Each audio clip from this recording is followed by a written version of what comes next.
Underdog Daily with the Bad Pros, John and Nez hanging out. Black and Yellow Dog app, platform of the people, Underdog Fantasy. And we got truly one of the sickest experiments of all time taking place here to start things off. The calendar hasn't even flipped to May yet. And my guy, Nezzy Takes, has already got 150 puppies down. I almost said Best Ball Manias. Puppies down the hatch. This is going to be crazy, man. This is going to be crazy. We're going to see what it looks like. We're going to monitor it over the course of the season, and then we'll go full circle later in the year to see if said experiment worked. Let's see if Nezzy can encapsulate some CLV and some inefficiencies in the market. How we feeling, dude? Oh, yeah. It unfortunately didn't get done in a day like I originally planned and really wanted to do. But that was a tough task. So I figured I at least did it in like 3 days. So, that I think is still a feat in itself. I think I'm the only person to have maxed. I would assume. I don't think anybody's maxed. I would assume. I mean, yeah. Easy to 150 when you push the plane on site credit, bro. Hey, listen, I don't know if you've been checking the leaderboards lately. Your boy is on a little bit of a run this week. I've been checking the leaderboards. You're on a run, and I know for a damn fact there's no site credit.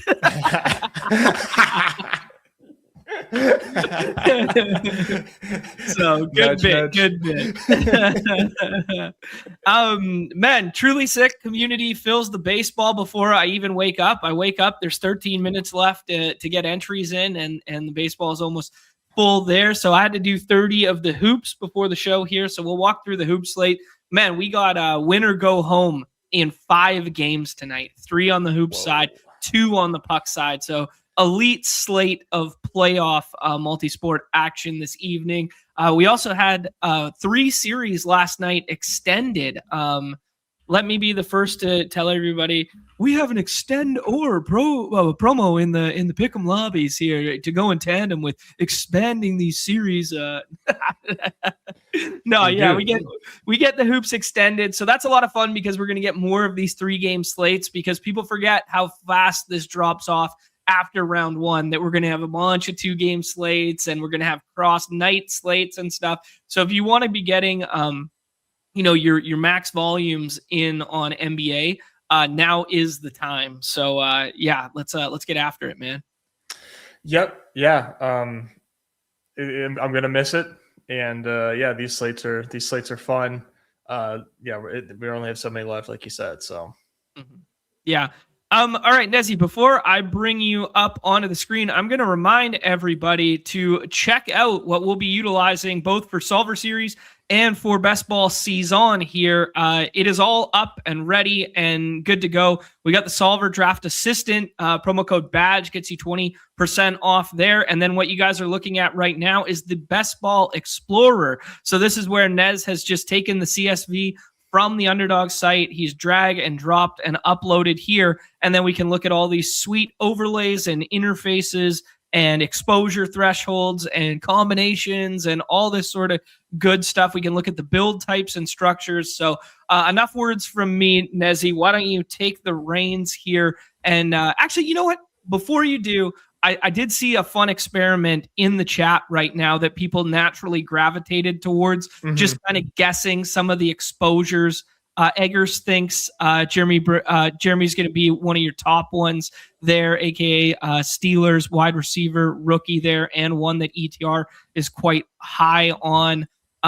We also got Go AZ Cards coming in, thinks you like Price, Pittman, Warren, and Lamar. Let's get some more takes going in the chat here as we progressively go. But yeah, I kind of agree with the Jeremy one. I also kind of think you spoke to it on Monday that you're going to do a little bit more of the elite quarterback. So I think you wound up with kind of the back end of the elite quarterback tier a lot. So I think you're going to have a good amount of Jaden Daniels. That would kind of be my guess. But outside of that, yeah, I don't really have any takes based on what you were saying ranking wise. Were you surprised with how things unfolded? Did they go according to plan? Let's get into it. Yeah, I was a little surprised with the exposures and like the concentration of them, or I guess lack thereof. as concentrated as I expected. I think I only have like 5 or 6 players of 30% or more. Whoa, that's surprising. I thought it'd be a lot more for sure. Because I mean, I literally just drafted 150 in like 3 days. So, but like, yeah, I have one player with greater than 50%, and then the rest are like in the 30s. And I did a varying I did different constructions. I did some zero running back, and they were bad. They're bad. Oh, okay. We'll look at them. They're not good. Yeah, I mean, they could be awesome if every starting running back gets hurt, but and these guys are good. But I will say, just from like a macro analysis standpoint, right now, having watched some streams, having drafted BBMs on streams, and that sort of thing, that like it feels really hard to execute zero QB stuff and zero running back stuff right now because nobody likes the back end targets, and all those price tags of running backs and the purple are pushed up right now.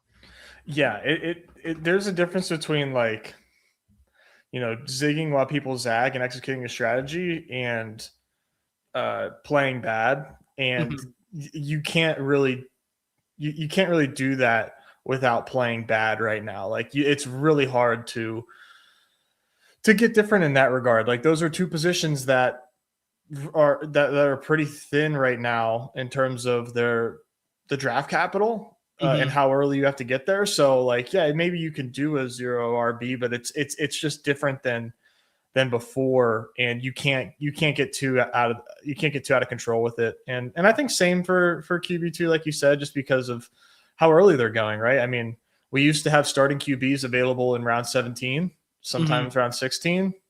That's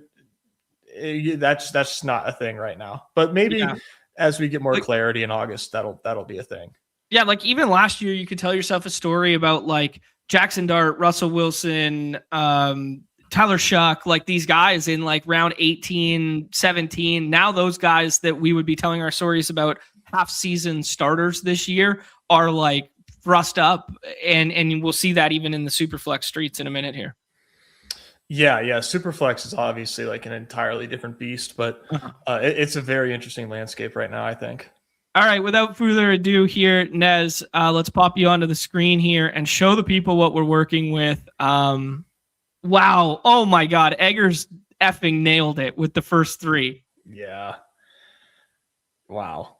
I mean, the Goddard one I was really taken aback by. I knew Ridley would be up here, and I knew Jeremy would be.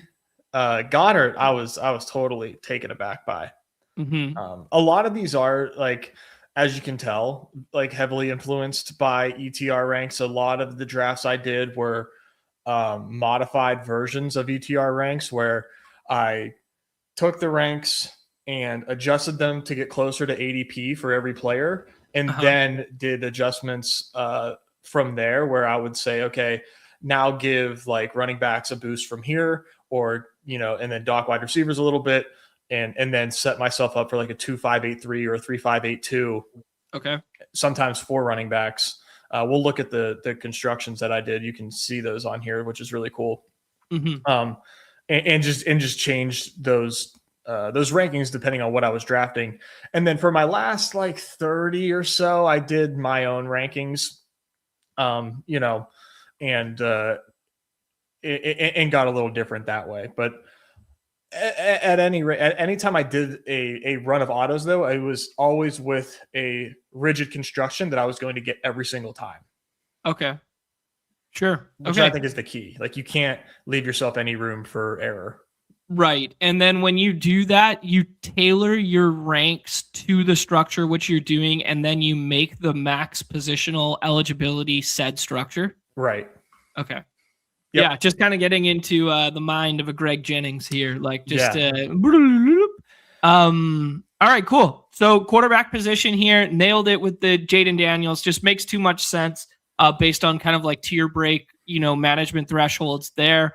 And then it looks like you are pretty concentrated around the upper echelon of elites. Like you have to go down all the way to Bryce Young to see a quarterback who has, I guess Aaron Rodgers, has a quarterback who's in the 30s to have a greater than 10% frequency. Yeah, so the Aaron Rodgers exposure, what I ended up doing, so average pick you can see is 180. I was really aggressive on getting Aaron Rodgers because he's kind of, he's QB 31, and it turns into like kind of a mad dash to grab him. So I was doing 3 QB builds and made sure that Rodgers was at my third QB if I didn't have one. Yeah. So that's why the ADP is how it is. But yeah, like pretty spread out in terms of QB exposures. Yeah. Which is how I prefer it. Yeah, very much so, which is nice to be like concentrated on one upper echelon guy that you think is kind of like mispriced and then be kind of like spread bullets, which means you're going to get more natural stacking patterns emerging, which is good for autoing because that's kind of what you would do as a hand building threshold. And the one thing you're always kind of concerned about with the auto draft frequency is like, am I making team stacks? Am I making correlated bets? Or am I just like jamming guys I think are good with ranks? Exactly. Yeah. So I did get some accidental stacks, a lot with Rodgers and Jeremy, obviously, but yeah, some Antonio Williams stuff too with Jaden. Nice. Just going over to running back now. A lot of Brian Robinson, which I also find interesting. But as you can see, these guys are reaches, right? As you would expect this early. Like anybody that I have a lot of, I'm probably going to have negative ADP value on because you got to reach to get those guys. That's just obviously the way it is. But an evergreen reminder that in the early relative to draft window, reaching now is better than reaching later because the forming of ADP is not nearly as solid now versus in August. Yeah, well said. Right, it's a different ball game. So as you can see, there's a lot of well, not a lot, but you can see the 0 RB targets, right? Like Brian Robinson, Katron Allen, Emmanuel Wilson, Aaron Jones. Aaron Jones was a bit of both, but and then it gets flat here. So those were my big 0 RB targets, and then the rest of these guys were either in. I did a little bit of 3, 6, 7, 2, but mostly it was either 5 or 4 running backs for most of my stuff. Okay. But taking a stand on Swift over your boy, eh? Dude, the Monangai price is just out of control. Sure. Okay. It's a crazy ADP on Monangai. And people just have like a hate boner for DeAndre Swift. Like people are just like always ready for him to get usurped. And they didn't add anybody. He was good last year. Like he's been with Ben Johnson on multiple teams now. Like I just think he's a pretty damn good play, man. I think I thought it was a good play last year, but he's a little more expensive now. But yeah, the Monangai stuff he's just too expensive. It hurts my heart, but cool. Yeah, I like the kind of like concentration on those second round running backs there, like just where it's like, wide receiver gets a little bit more murky and kind of falls off a bit after like the big 7, let's call it. And then you kind of scoop up some of those second round guys that we think could be risers later on in the calendar. Second/third, I would say. I'm a little skittish on the J.K. Dobbins stuff just because, it was good to see him try and come back last year after the injury, whatnot. But like, Jonah Coleman's music is kind of like usurping J.K. Dobbins, right? Like as that like pass down guy, as like the receiver guy, as the protection guy. But yeah, that's a murky situation that just like taking shots on goal is probably just fine regardless of who it is. Yeah, I'm gonna have a ton of J.K. Dobbins. He's only 27 years old, and was a great prospect coming out. Like he's a good running back, right? Like he's just good, and was good after injuries. Like he came back after these injuries and was still good. I think Sean Payton really likes him, and RJ Harvey didn't do anything to kind of take over that role. Jonah Coleman's a 4th round running back. It's J.K. Dobbins season, man. It's there's no reason for them to change things up unless he gets hurt or something. I just wanted to show average pick here and go to the top. You can see the ran a little hot for the 1 and 2 here, like 3% over expectation. I flip flopped these guys between who I had 101 and tried to split it evenly, and got close enough. So nice, yeah, awesome. Let's take a look at wide receiver. Yeah, let's keep it pushing. Here we go. The Jeremy Bernard 57 on GD. Holy shit. Hey man. I think there's a lot. We don't have rookie tags in here yet. There will be, because they're going to, in like a couple days, give like the full suite of Superflex and everything on Best Ball Explorer. But you can see the sophomore tags here. But the rookies here, just to highlight them manually: Chris Bell, Chris Brazel, Skylar Bell, and Jeremy Bernard. All some of my highest drafted wide receivers. I think these rookies are good picks. Yeah, sure. I don't know much about Skylar Bell. I will admit, when I saw Skylar Bell up there, I was like, huh? Dog. Skylar Bell's a dog. He's like, he's a really fun addition to that wide receiver room, because DJ Moore, you know, at one point in time was like a do-it-all wide receiver, kind of like switch into like a gadgety, like low A dot kind of guy, like in Chicago. Shakir is sort of that role. People are comp Skylar Bell to Shakir. I feel like he's not Khalil Shakir. I feel like he's a way more well-rounded wide receiver than that. He went to UConn and just put up numbies, man. They went ballistic. And it was probably a weak conference, but I'm just kind of enamored with a guy that just, like, you know, was really good in college and then winds up in Buffalo with I think is a decent situation. So yeah, he was one of my flag plants here, obviously. Dude, they were literally healthy scratching Keon Coleman last year. Like, I mean, yeah, it feels like an okay spot to bet on wide receiver having some turnover. Yeah, like fourth round draft capital. Yeah, no, I'm looking at it. Yeah, fourth round draft capital, 5'11", almost 200, 192. He's basically your boy. Yeah, cool. Contested catches is the ability that separates, allegedly, according to whatever I'm clicking on right now. Yeah, he's got it going, man. So I'm really excited about him. He'll be one of my favorite sleepers. But yeah, this is about what I would have expected. As far as the top end of wide receivers go, I just want to get a quick peek see there. So yeah, I got a little overweight JSN, a lot of Drake London, and a lot of Justin Jefferson here at the top in terms of my the upper echelon of wide receivers. It makes sense that you have like no neighbors based on like the current ETR ranking. Are you concerned at all about like, hey, this is a first round fantasy style talent, and we saw the emergence of Jackson Dart, or is it just like a straight bet on health thing where it's like whatever? No, right now it's a bet on health. Yeah, I do think that Neighbors has a chance to like kill you. I hope that he drops a little bit more. That'd be really, really nice. Can build some really sick teams if he does. But right now, I think he's definitely like a stay away.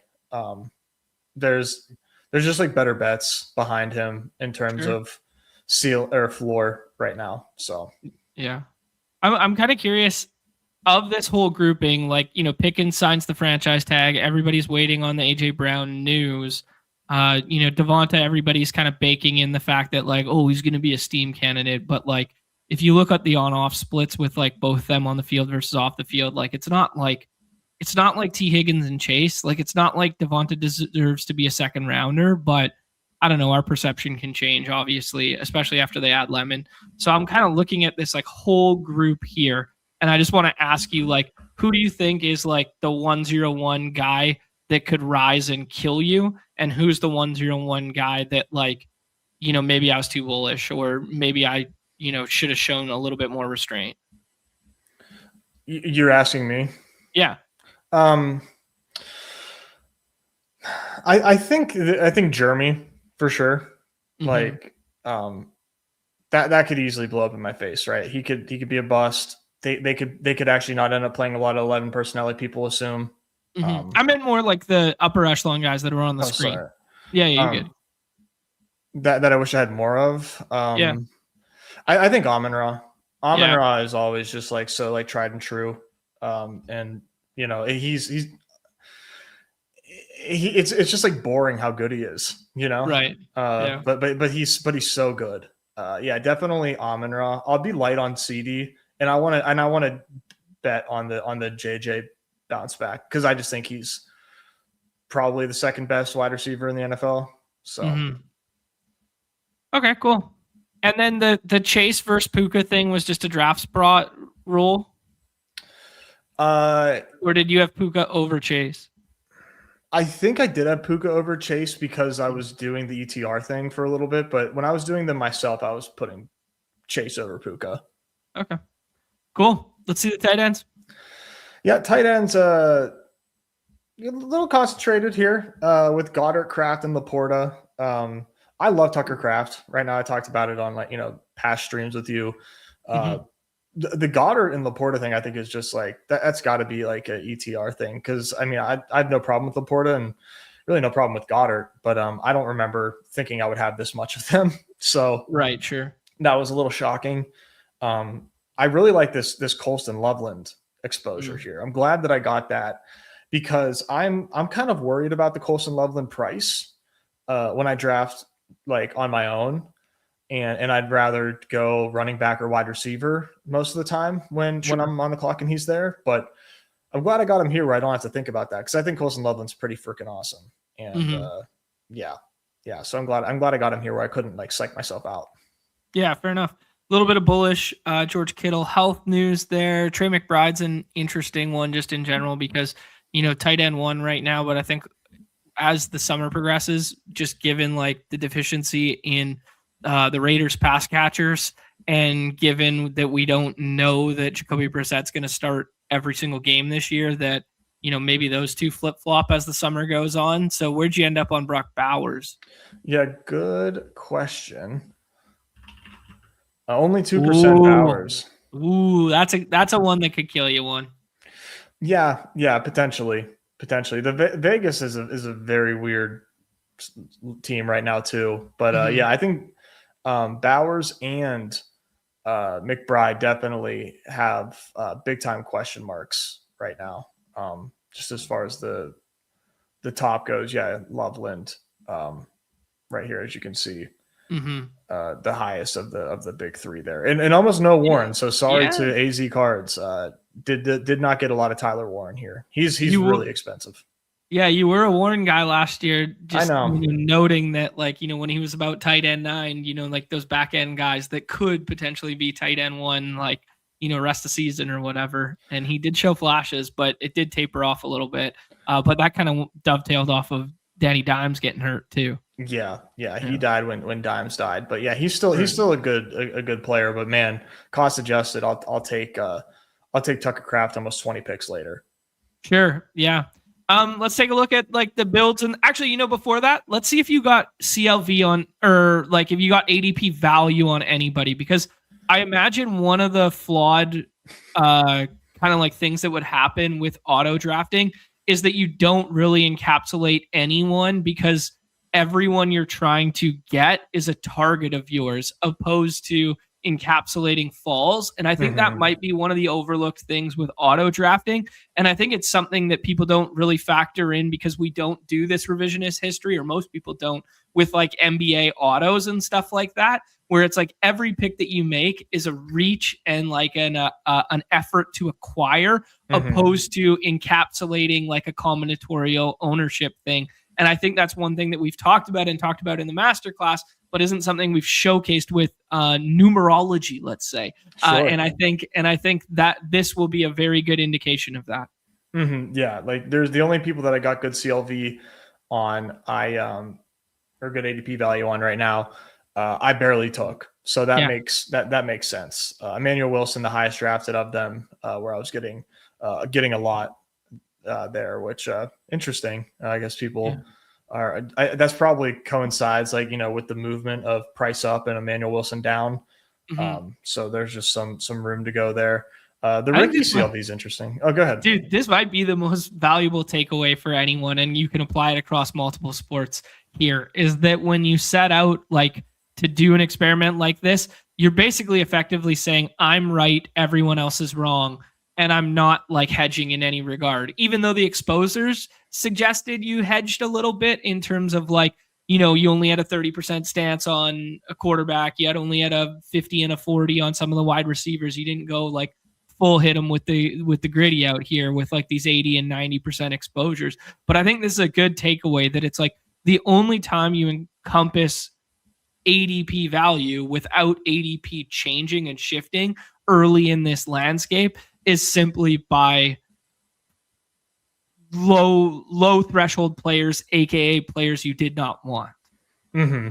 Yeah, that's the only that should be the case a lot of the time too. If you're doing it right, like you should be getting your guys, right. And assuming that you're right, and then getting value and then taking your medicine in certain spots. So yeah, that's definitely a thing in terms of flip it for me. Let's see if the reach values are all, if the reaches are your highest. Yeah. Okay.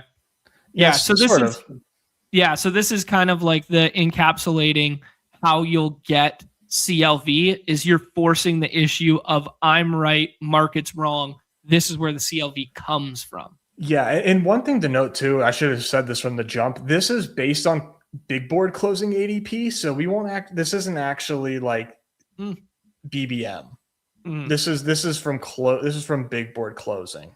Okay. So kind of hard to get a true gauge of that right now. I just realized. So we can potentially revisit once they get everything up to date. Yeah, let's look at the structural stuff and then turn the page. Yeah, let's see. Team builds, nice. So 39 2583s, 38 2493s. Ooh, okay. 36 3582s. So primarily 4s and 5s at running back. Okay. And then some 0 RB stuff here, 2583, 15 of those, 8 2763s. And then a couple where I think I might have been like in the middle of changing some positional stuff. You see, or maybe these are a couple of manuals, but just a couple one-offs here. And then 10 of the 3672, which were my last 10, which I wish I did more of because I actually really liked these ones. I thought these turned out really, really nice. Okay, so traditionally speaking, way back in the day, it was 2682. We do not see much of that here. Now, the kind of like new alpha and meta based on some of the manifesto stuff and whatnot is, a little bit more of the 3 quarterback build or like a 2-6-7-3, like would be kind of like the quote unquote chalkier style build. Given the draft landscape right now where we say quarterbacks getting pushed up and running backs getting pushed up and nobody really likes the back end targets in a vacuum at any position, but it most notably at quarterback and running back because those were where the weaknesses in the classes were, and it's really hard to pinpoint. Even if we think Geno Smith's going to lose his job, even if we think Jacoby Brissett's going to lose his job or the Browns quarterbacks or whatever, it's really hard to pinpoint who's the other guy to draft as is, right? Mm-hmm. So given that kind of like landscape, what do you think the optimal team build is drafting right now today with this? When you say with this and like if you're going to auto? Yeah, if you're going to auto and then if you're going to hand build. I think if you're autoing, probably 2 QB. Okay. And making it where you are just like getting 2 really good quarterbacks. Okay. And then that way, like, for a fact, you're not left out to dry. Hand building 3. Because you can, obviously you're in there, you can gauge it more. You can see like what runs are happening on positions and make better decisions that way. But 3, right now, I think is definitely the move, especially when we don't have the schedule out yet. I think 3 makes sense. Okay.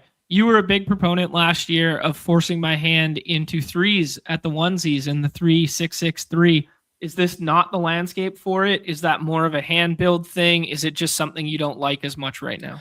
I don't like it right now as much because I don't have as much confidence in the late round tight ends. Okay.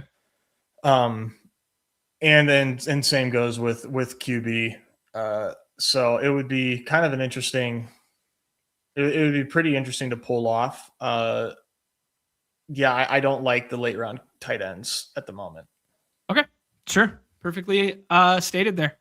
All right, dude. Anything else you want to share with the people? Experimentation? Anything else we did not hit on that you think's noteworthy?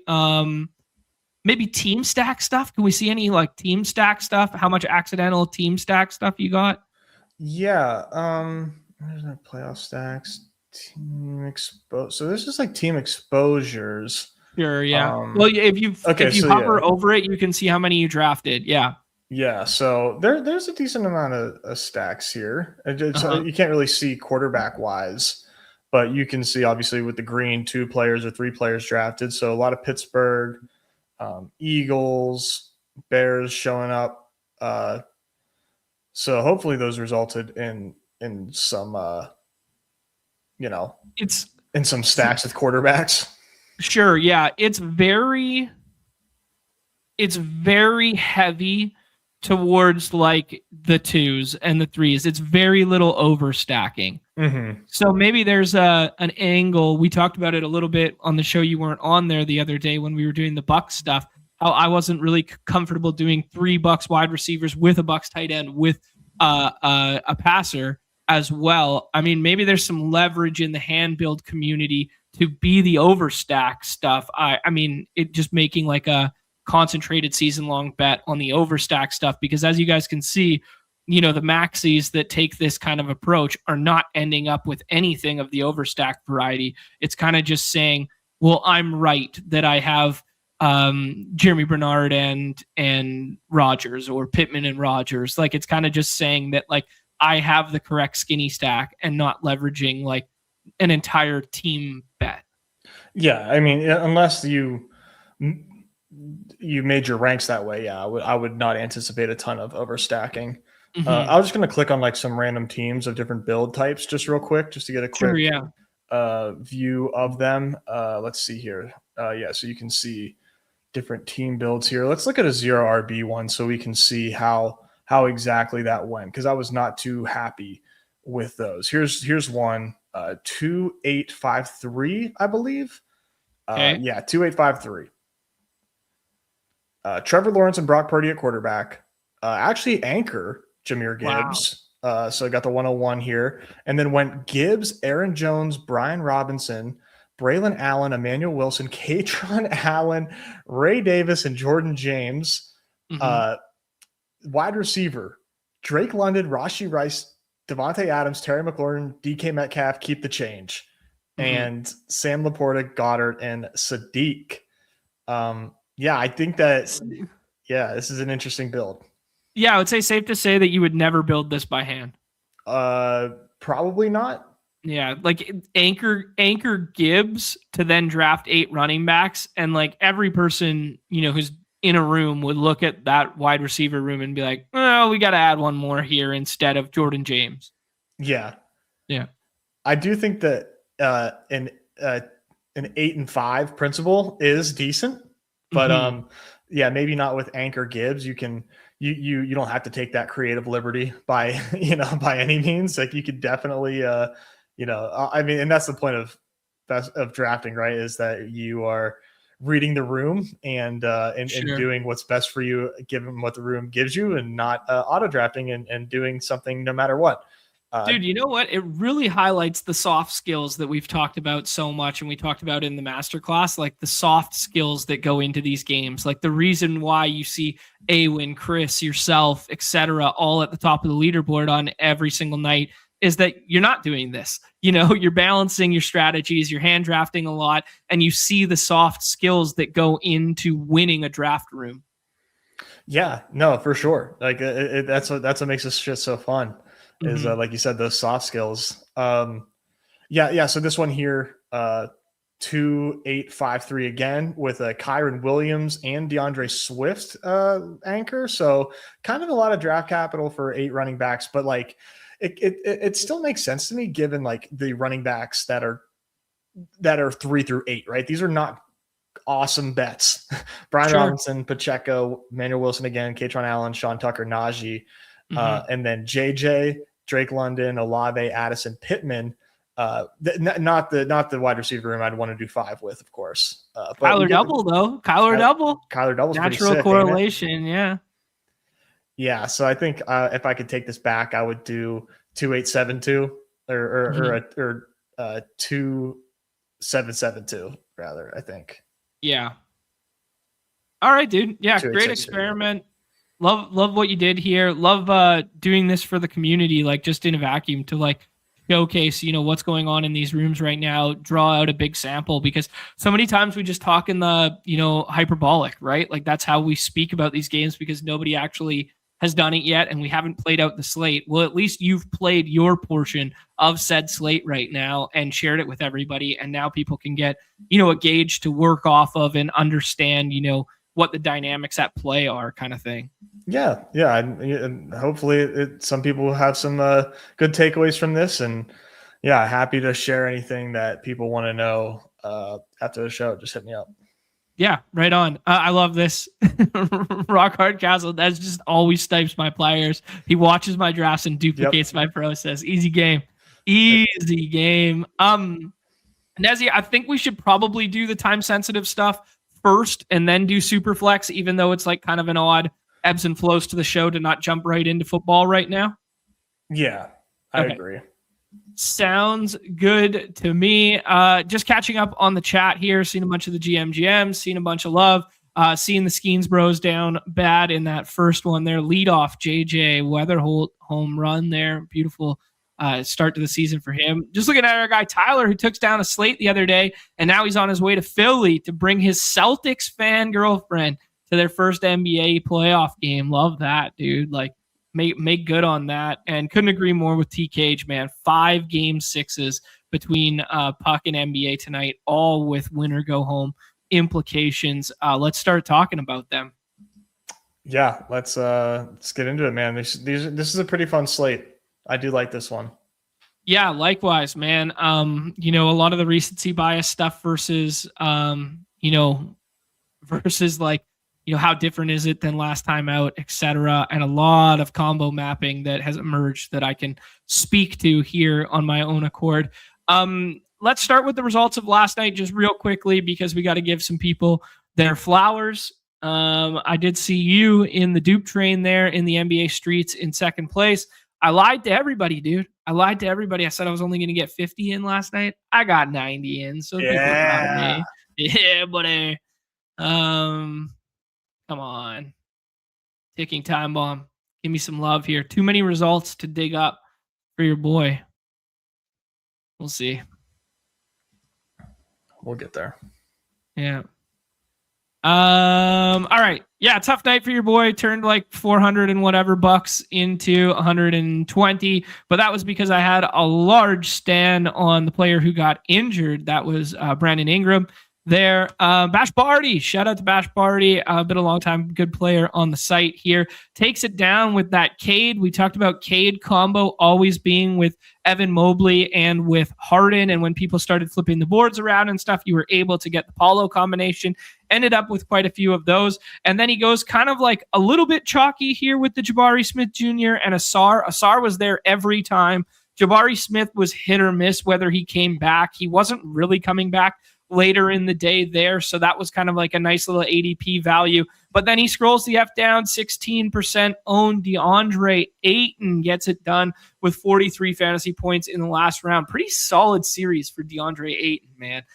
He's such a polarizing player where it's like the fives on Portland and the fives on the Lakers. There's like one guy can play the other guy off the floor at a moment's notice, and you never feel like super confident in who it's going to be, but Ayton's had a pretty nice series here. Yeah, love to see it. Yeah, no, Ayton, he's been solid and awesome scroll there for our guy Bash Barty. That was the difference. That was the separator between him and the train behind him.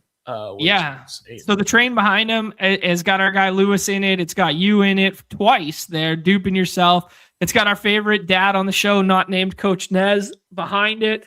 Let's see what we got here. This was basically the exact same, but then Reeves with that last pick. Shout out to you for knowing that Reeves was going to expand his minutes. We talked about oblique versus calf and that he ends up getting 33. Does not start, but starts the second half there. Just too good and feeling too good to keep him off the floor. Yeah, pour one out for Jay Baconator and Wiz K, who were right down here. Wiz K was leading for quite a long time there with that 7% owned Anthony Black. Shout out to Awin who liked that in the chat yesterday. Anthony Black putting up a better score than both Jared Allen and Jalen Suggs and a bunch of other guys who were routinely getting drafted at 100% frequency, and he scrolls the F down for that 7% there. He also got Tobias to fall back to the left side of the board there, which was pretty contrarian, but Tobias gets bested by Jamari Smith Jr. by 1 fantasy point there. Your boy's highest lineup was actually a Scotty Bullway plus Paulo plus RJ. Then I get, the 2 pieces you needed, and then I fell victim to the Jared Allen. I actually played a decent amount of Jared Allen last night. Thought it was a half decent spot. I was wrong about that. Played a buttload of Tari Eason. Played the let him know narrative in a big way. Played the Allen stuff. Played saying goat. Fell victim to the Jalen Suggs yet again. So play bad, run bad for your boy. Let's turn the page. And then the baseball stuff last night. Come on. Man, how about my guy Jabari Smith, though? Yeah, man. Nice to see him coming alive. Like to see the Terror Twins, baby. Yeah. Love to see it. Shout out to Car Park, man. A little bit evergreen up here. The Cade Savali call by Nez yesterday. Love to see it. 10 Ks for Cade Savali. We were poo-pooing all over the Mets, and we were right to do so. 10 Ks for Cade Savali there. And then you needed to scroll the F down. Curtis Mead, who I poo-pooed on the show as being like, yo, man, this guy couldn't even be a good side platoon guy for the Rays who love to platoon, was my direct quote. And he comes out and scores 37 fantasy points. Shout out to Brady House in the middle of that lineup. Once upon a time, he was supposed to be the Anthony Rendon replacer at third base, their big prospect in the organization, and coming to life a little bit here. Then you get the 2 good Natties bats in there, and you round it out with Corbin Carroll. Nez was up here multiple times as well. Shout out to Troy, who somehow lost his badge in the chat over here. Tough scene for my guy Troy right here. But hey, we'll still give you some love for coming in second place last night. And then in the puck streets, if this one held, I think we might have the same winner. I did look before overtime, and unfortunately, Car Park fell with that overtime goal. I don't even know how to say this name. I don't know, Ajowski, something like that. Colin Gajowski. There you go. Yeah, and we go with the Vegas and Utah game stack here. Dorofeyev, aka Dorofeyev, pending who you ask on those broadcasts. He has a hat trick last night and had a really good chance in overtime. So you get that stack going on, and then Vladar with the shutout in the Battle of Pennsylvania that also went to overtime, who I told everyone, don't draft that game. There's not going to be any goals. It's lockdown defense. And sure enough, that's exactly what it was, as the Penguins get bounced last night, much to Nez and my best ball bags chagrin there. All right, dude, let's talk about hoops. I've spoken a lot there. You go first, and then I'll follow up with some of the pattern stuff I've been noticing. So I'm really concentrated in hoops. Okay. And and I feel great about it. Famous sentiment for somebody that's on a hot streak. I love what I'm doing, and I think that I'm right. Yeah, no shit. I mean, the biggest story right now is Ayo Dosunmu downgrade. That's really troublesome. Late edition with a calf. Hey man, these teams don't play about these calf injuries, and that just it does not. I'm scared shitless of it. And I'm like the only one that's scared of it. I haven't seen Ayo fall in a room since this Q tag hit. No one cares. They're jamming them. I think there's a really strong possibility that he doesn't go. And then what do you do from there? If you have those Ayo shares, are you really going to swap to Bones Highland and feel good about it? Oh yeah, you are. Oh my fucking God. Right, you are. You're going to feel great about it, man. Mike Connolly's still going to start. People are going to get scared. Mike Connolly's still going to find a way to play 28 minutes, and Bones' minutes are still going to be the exact fucking same, and he's going to give you 22 fantasy points in the third round, and you're going to feel fantastic about it, buddy. Yep. Yeah, that's exactly what I think will take place. So yeah, I'm basically like fully off IO right now. I just don't think it makes sense. I can't make sense of drafting Io DeSumo right now. Like I would take Jade McDaniels before I take Io DeSumo, which I do and have a lot. Cool. Yeah, I respect that take. I'll speak also a little bit more to the combo side of the IO stuff. Is everybody sees a line in the sand at the Paul George pick, and IO plus Paul George is paired with the 4-5 turn every damn time, every single time. That's happening over and over and over again with the, as you alluded to, the room dynamics of people don't want him to fall. The other thing that's emerging right now, Joker teams. Every effing Joker team, unless I force my hand, is literally JB plus Brunson over and over and over again. I think I have one Jamal that fell back instead of JB. Wow. Yeah, I have one Jamal, and guess who I took in the last round with that one? Who? Bones, baby. I got it. All you got to do is just shoot yourself in the fucking foot after you get the GM of the century, bro. I don't know. You could have put the cherry on top of that GM Sunday there. Damn right. We're playing for first, not for these dupe trains here. Yeah, so that's those are kind of the two patterns I've seen emerge.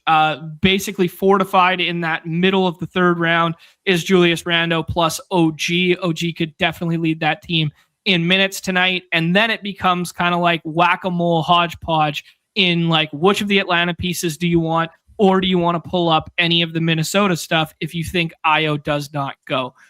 Interesting notes, like just macro. I'll jump to the unabated and the game by game stuff for a second here. Obviously, we noted that all of these are game sixes. There's winner go home implications for the Hawks at home, the Sixers at home, and the and the Nuggets on the road. So that's kind of like the implications of tonight. It's also interesting to note that the trailing team in the series there with both the Hawks and the Sixers are not favorited, despite them being at home there. They're 2.5-point dogs for the Hawks and 6.5-point dogs for the Sixers. But the Nuggets are road favorites here with this 6.5.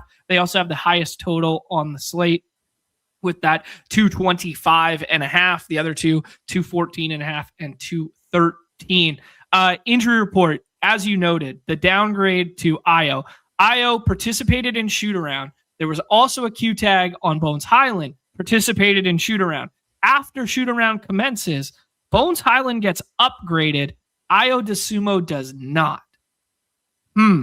Okay, so a little bit of Windhurst there, a little bit of whatever. I will say, anecdotally speaking, Io is not Ant, right?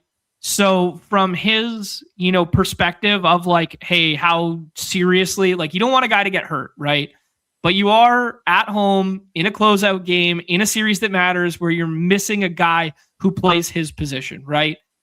Io also knows that he's playing the best basketball of his entire life the last week and a half, right? He got traded midseason to get to this spot. He's having the opportunity of a lifetime. Io strikes me as that kind of dude and that kind of dog that wants this smoke, even if he's banged up, right? And that can go one of two ways. That can go, this guy plays to his projection. I guess it can go one of three ways. It can go re-aggravation, or it can go, hey, he tests it out in pregame. He's active. And then it just, it's not ready to go here. He only plays like 18 minutes and sinks all your lineups kind of thing. So of all three of those scenarios, none of them were he plays 42 minutes and balls the F out and breaks the slate. So I kind of am in lockstep with you here where I want to rethink between the point that Io's combos are being replicated every damn time unless you push them up. And we're kind of scared. Why am I taking him at the 3-4 turn over and over and over again like everybody else is doing? Right? So that's the game theory of it. And I just wanted to reiterate and kind of like give a timeline associated with it. Yeah, no, good context. I don't plan on having much IO today. I'm gonna be probably like 10% IO when it's all said and done. I'm not going to take that chance. Okay, cool. Now, the other kind of like thing that goes into this with the NBA injury report here, Joel Embiid probable tag, Josh Hart Q tag, because Josh Hart would be a guy who's kind of like fighting in that range for draftability alongside. We also have the Aaron Gordon Q tag, who was unable to go last time out. And we noted that, it looked like, this is a guy with a history of injuries. He's very important to this team. It is that left calf tightness. We keep talking about these calves things, that sort of thing. Yeah, he would also be a guy who would kind of, be in this range. And the reason why Io's not falling is what Clipper Nation's saying here, because nobody wants to click Rudy. Nobody wants to click secondary Hawks, because we don't have that fun, comfy click to pull up unless you want to just be like, Jaden McDaniels is the guy who benefits from Io not being there. Let's get him in there. But he's had a couple tough games in a row and has the toughest defensive assignment to go along with it. So thoughts on plays instead of Io in that range when we don't have necessarily Hart, we don't have necessarily Gordon. We'll talk about whether we think they play or not, or whether they belong in that range. But yeah, just thoughts on, of those guys in that tier. I'll bring up ADP. I think like Paul George, easy pull up, and so is CJ. Like CJ had, back-to-back kind of rough outings, really rough outing last time out. The time before that, 27 fantasy points. But now people are like we were taking this guy like way earlier than this whenever he was in the middle of his hot streak. Now nobody wants to take him. Seems like a good time to take some CJ when you are looking between him and Io. Yeah, that seems like a good bet to me. And just pull up Jaden McDaniels. Just pull up Jaden McDaniels. It's not a big deal to not get CLV on Jaden McDaniels, in my opinion. I mean, if you're gonna play, I think you might as well play to score the most points. And I think Jaden McDaniels right now has a really nice range of outcomes where if Io misses, you get a projection bump on Jaden McDaniels. And if he doesn't play, Jaden still has a pretty nice floor. Like he was cheap. He was too cheap before the IOQ tag. Right. Now we get the IOQ tag. It's like, oh my God. Like I could see myself having like 60 to 70% Jaden McDaniels tonight. Okay, cool. Walking back a little bit here, I think people are scared to do the Paul George a lot because a lot of people have the Embiid plus Maxey start. How do you feel about pairing all three of those guys together? It would have worked last slate. How do you feel about putting all three of the Sixers together?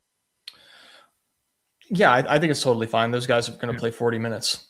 Okay, cool. And then Paul George played 41 last time out. So good to see. Good reminder that he's a damn good basketball player, even if his contract is worth too much and he's a little bit older. He's still that dude. The CJ McCollum stuff is interesting because Atlanta needs shooting in a big way, man. They are not getting transition right now, and they are not hitting threes right now. And who's the only fucking dude who can shoot? Well, him and Nah, basically. You don't want Dyson taking those shots. Like, Jalen Johnson's kind of been held in check this series, and he's not really doing anything on the glass because the Knicks are doing such a good job on the glass there. So if Atlanta's going to win the basketball game tonight, they need shooting. They need to hit threes. They need to whatever. The other way that the CJ stuff could break correctly, and we haven't really talked about this yet because we kind of just don't treat Josh Hart Q tags the same as everybody else. But Josh Hart is, he's actually banged up, right? But he's probably going to play. He's probably going to play through it because he's Josh fucking Hart, right? Like, this is just kind of how we treat these scenarios. But if no Josh Hart there, the matchup for CJ becomes so much nicer. Like, because he doesn't have the on ball of Josh Hart there. That was kind of like the switch that they made when CJ was going nice versus CJ, the last couple games there. So there is some push pull there that the CJ stuff could break really nice if Josh Hart isn't there for the on ball defense. Yeah. And to be clear, I think Josh Hart plays. But. So do I, but I just thought it was interesting to note. Okay, cool. Anybody else kind of like board flip wise in this range? Like, can you experiment with Dyson? Do we like Rudy if there's no Io? Rudy's done a nice job on the defensive end, but it hasn't really, he hasn't had that big, like, break the slate offensive scheme, despite noting the fact that in game, guess it was 4. That was the game where it was like, his usage, maybe it was game, I can't remember now. I'll look it back up there, but like there was a spot where like he really spiked in terms of usage as soon as somebody else went out. But we haven't really seen that huge offensive end usage for Rudy. So how do you feel? Yeah, playoff Rudy, man, is just kind of like, this is just really just who he is. Not a very high scoring player for fantasy. Mm-hmm. If no IO, I think that he looks better. I feel like they just kind of like no choice but to end up playing him, more minutes, because like what else can you do but kind of shift things in that way. I prefer Jaden McDaniels. Okay. Yeah, I respect it. Okay. Auxiliary Atlanta pieces. If you're like CJ's my favorite here in this spot, who would be second for you? I mean, Onyeka's playing a shit ton, but it's not a good matchup for him. And the Knicks have been really good on the glass, as I alluded to. Dyson had some nice drives last game and actually hit a three. But yeah, I don't know how you feel about that one. Can we bank that like, hey, Na's been bad in this series and the pick and roll stuff, like, hasn't been utilized to the same extent as it was in the regular season with him? Can we get in on Na? Like, who else stands out in this next kind of like group? Yeah, I think Na's my favorite. Okay. Cost adjusted. I think he's like definitely my favorite. And then Dyson and Onyeka, I feel like very similarly. Like they're just like, yeah. I don't have like a take on one over the other necessarily. I don't have a ton of either of those guys because, I mean, you might have heard me say this before. I prefer Jaden McDaniels, so I don't have a lot of those guys right now. Okay, cool. If you're out on the IO stuff, we kind of skipped over the tiers below. We'll kind of work backwards now because so much of it just funneled from the IO conversation. Do you have a stance on Julius Randle? Like, are you flipping the board with Julius Randle? Are you playing game correlation with Joker and Randle at all? Because he'll get a little bit of a projection bump to. I think it's wish casting that he would get bumped into like the JB territory, but everyone's just doing JB plus Joker plus Brunson. There's got to be some merit from a combinatorial standpoint to be the guy who's taking Randle there at some frequency, especially if you think IO is missed or limited or re-aggravation risk, etc. Yeah, I think if IO misses, you would see him being Randle jump Jaylen Brown, I think, in projection. Because I'm pretty sure Brunson projects higher than Jaylen Brown right now. So okay. Brunson would leapfrog or Randle would leapfrog one of those guys for sure. The IO usage, the shift there would go so heavily to Randle that he would get a bump. Now that doesn't necessarily mean he's going to perform better. That doesn't, but that's just the way these things work. Like the projection is going to increase if IO is ruled out. Like that's just how these things work. Okay. Things I've noticed in the draft rooms, there's a big tier of 3 here, and it's usually just in this order. Do you feel differently? No, I don't feel differently. Is there any credence to flipping the board outside of the Joker pick? Like just, Joel plus Tatum, or is it just irrelevant? Yeah, I guess I don't think that there's a ton of reason to. I think these guys have very similar range of outcomes, unless you think like Joel Embiid at home is just gonna like turn it on. And if you have a hunch, go with it.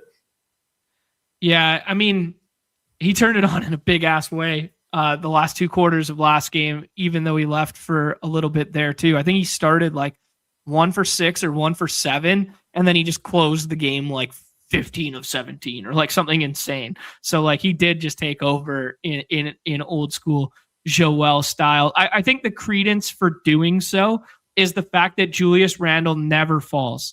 And Julius Randle is going to be paired with Tatum at such a high frequency in the same likelihood that Joker is going to be paired with JB and Jalen Brunson in such a high frequency that at least you're getting Joel plus Julius Randle in the 3rd round combos that nobody else is doing. That's cool. Yeah. I'm down for that. I think get a little extra leverage and do it with Cat at 2. Okay. Yeah, sure.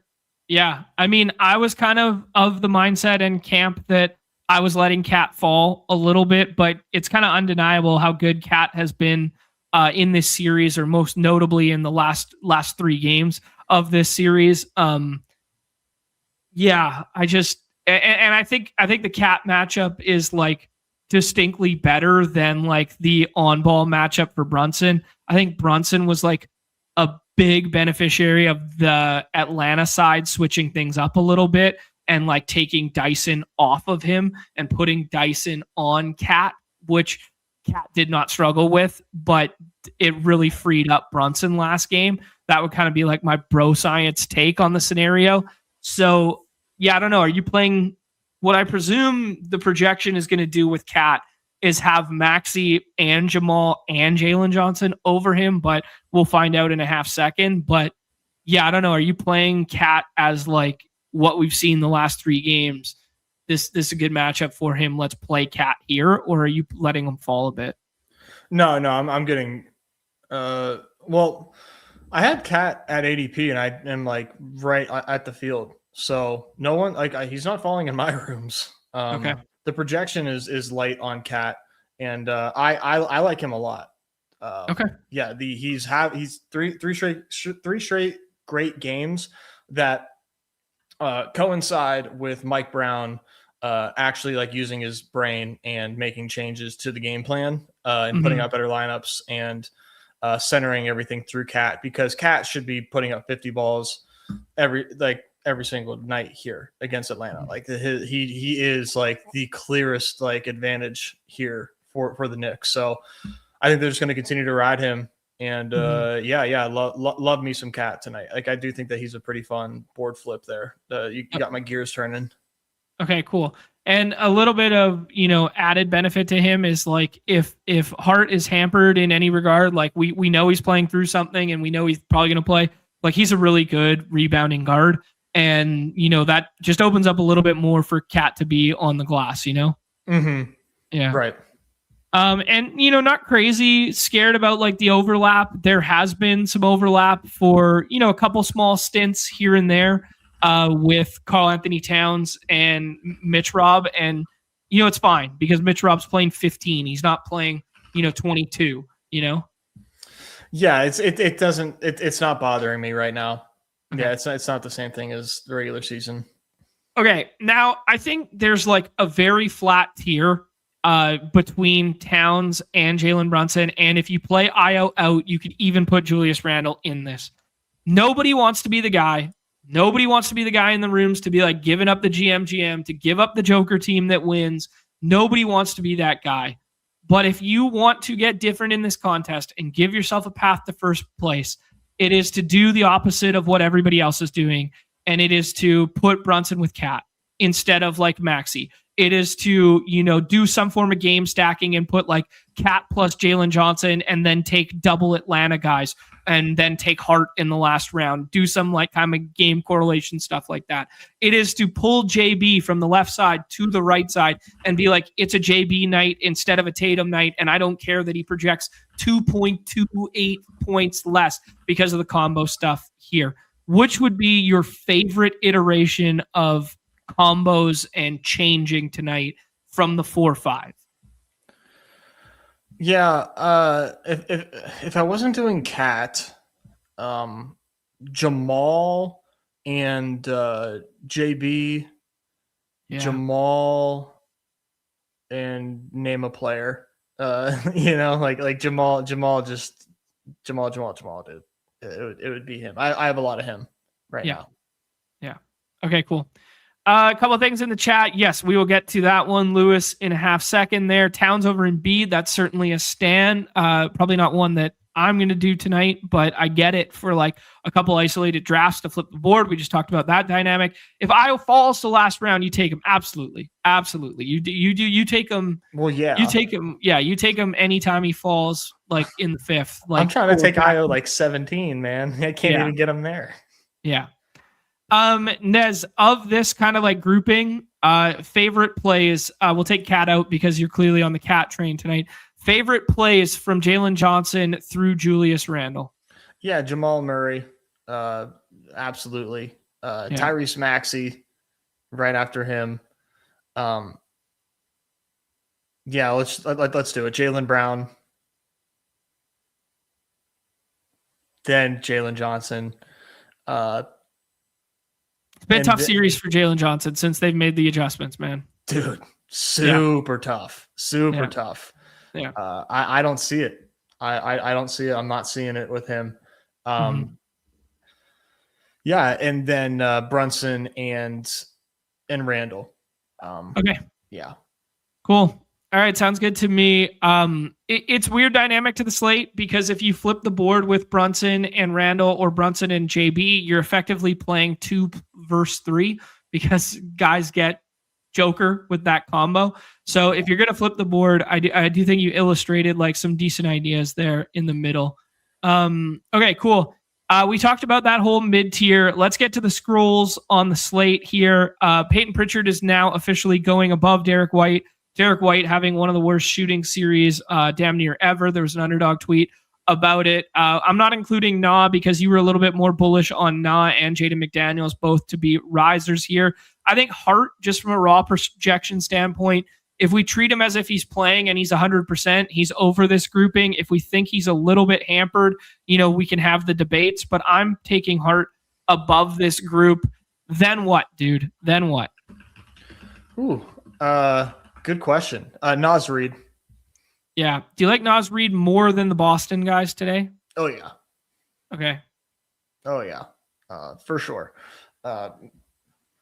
Derek White, I don't know that I even want to draft. Yeah, so that was Lewis's point in the chat here. He's like, nobody wants Derek White. We're talking about a dude who, used to go in the 3rd and the 4th round, and just because he's had some bad shooting nights and that sort of thing, like, the matchup's still pretty decent for him. He's still getting looks. Maybe the confidence is wavered and he's not shooting as much.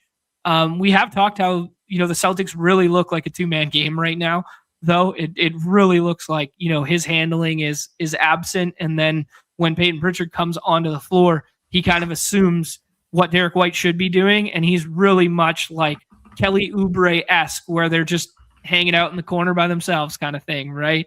Yeah. Yeah. It's like you said, it's a 2-man game right now for the Celtics. Not enough trust in Derek White, not enough ball for Derek White. He needs to provide stocks on stocks, and that's just like not that just has not been available for him. So right. Yeah, no thank you. Just no thank you. Like, okay. I'll take Bones over Derek White right now. All right, cool. Yeah, I think Bones was kind of like my favorite of the scroll variety. I think Christian Brown could play a lot, and you get leverage over the fact that everybody's chasing the Cam Johnson box score there. Yeah. I think you can mix and match this tier. Do you think Aaron Gordon plays basketball tonight? Do I think Aaron Gordon? Yes, I kind of do. Do you want him if he plays basketball tonight? I'll take some shots. Yeah, maybe just as like pick 24 paired with your jokers at low ownership. Yeah. Yeah. If we get that news prior to tip, he might become like a prominent swap for the IO stuff if IO does not go. But we probably, I don't know, because it's the same game, right? Like that might be like people feel more comfortable of swapping Aaron Gordon if he's starting, and we get Mike Connolly starting. People will get off of the Bones stuff and they'll swap into the Gordon stuff. I'd still be scared about the minutes, but I think it's fine. Yeah, the minutes are definitely up in the air, but yeah, it's worth a shot. Okay.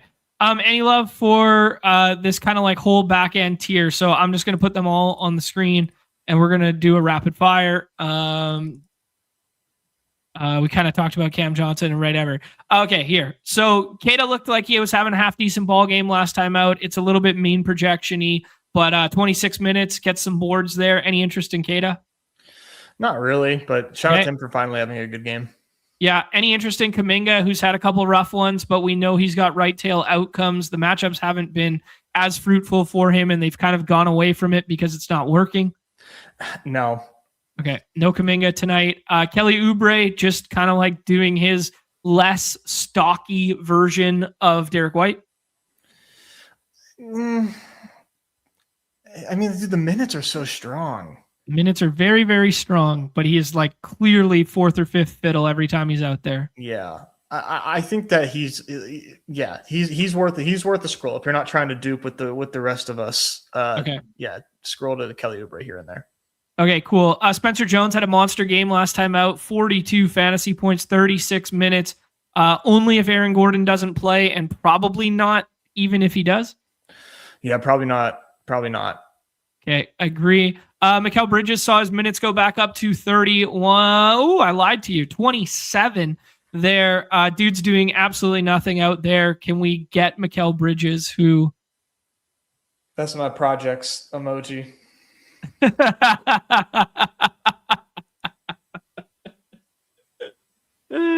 No.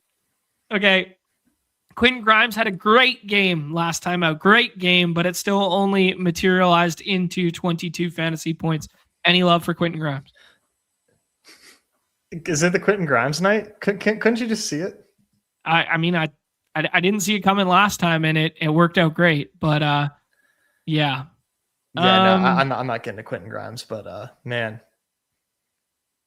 they should try it. Yeah. Deuce or Vooch or Mitch Rob? Deuce or Vooch or Mitch Rob?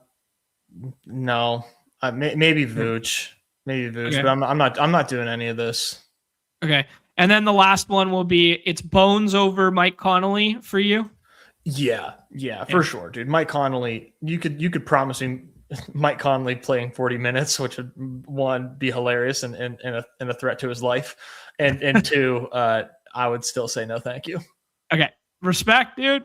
All right, let's see our first look at projections. Holy fuck, Joker 67.9 projection. Is that good? Wow. I think that's just on the site. Let me bring up the ETR one.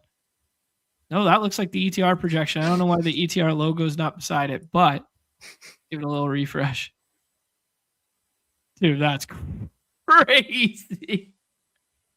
Joker elimination night. Yeah, there you go. Okay, ETR is beside it now, 62.27. Sweet Jesus. Incredible.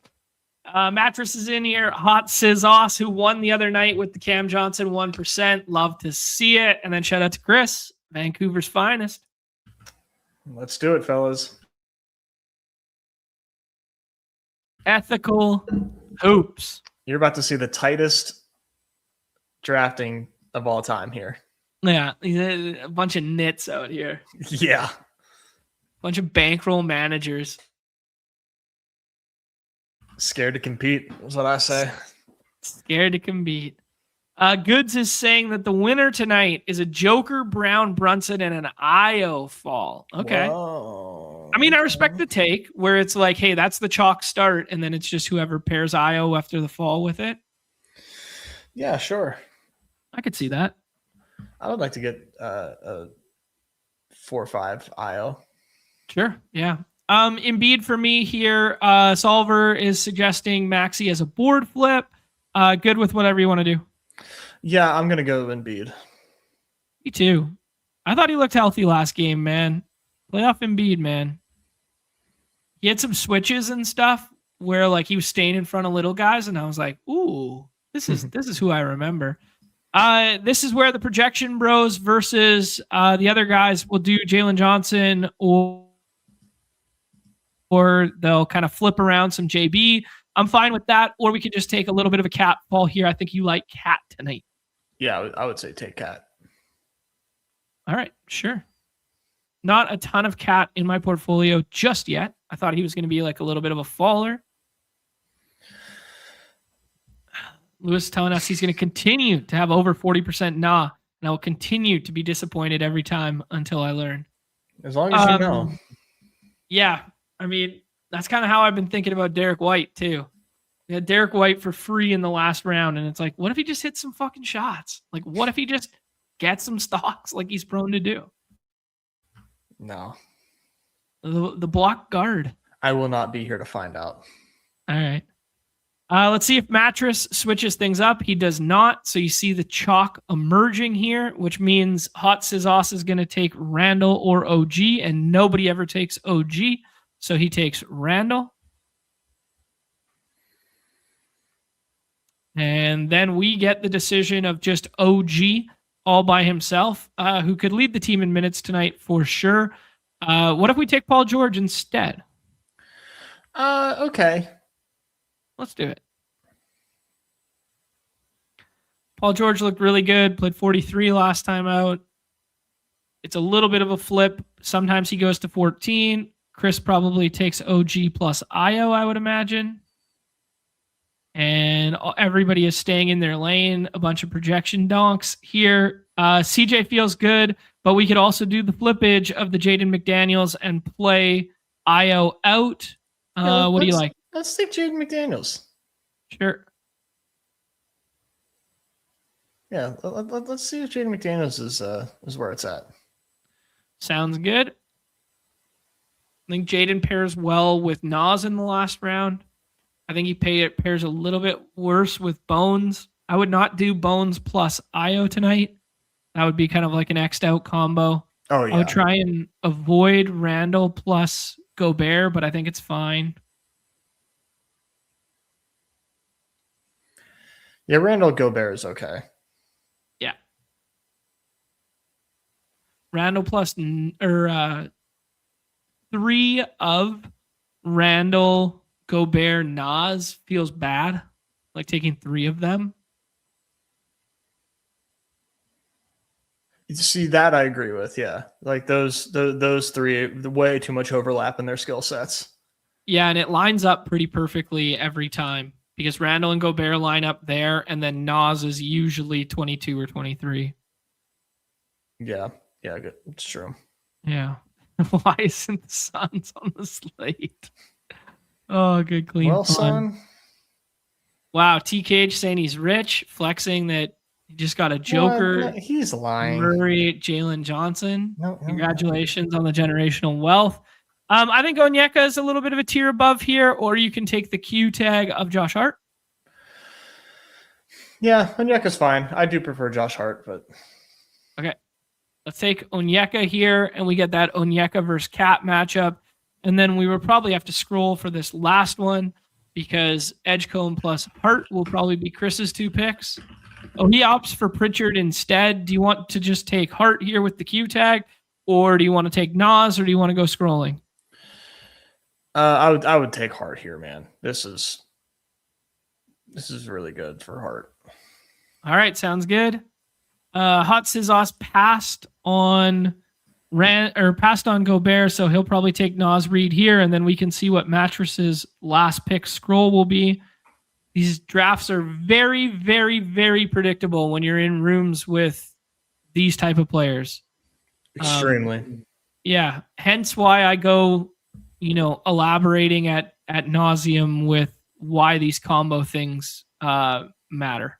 Right. Yeah, like these guys are going to dupe a bunch, and they're cool with it.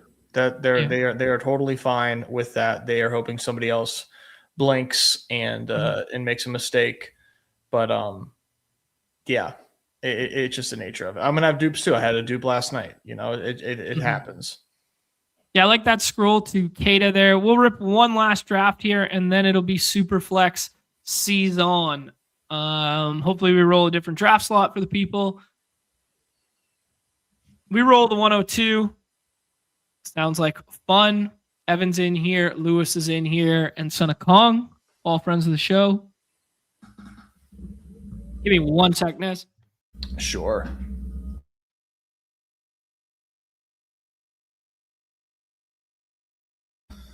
If you guys are looking for an update on my life, I no longer care for the Pittsburgh Pirates. So I have a lot more free time. I'm able to divert my emotional energy elsewhere. The Pirates are no longer a thing to me. They're not something I care about. They're not a team I spend time on. I don't watch their games.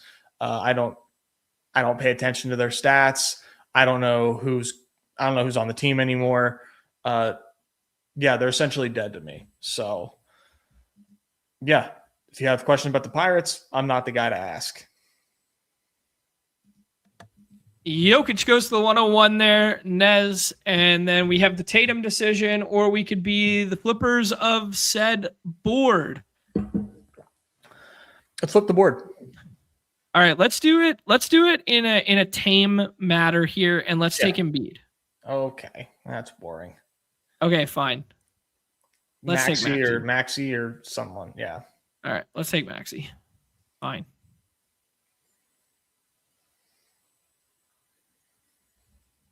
Who hurt you, Nez? The Pirates. Save the misery for the Steelers. No, the Steelers I have no expectations for. They're a poorly ran team. The Cards are going belt to ass. A1 is tilting today in the chat. Yeah, A1.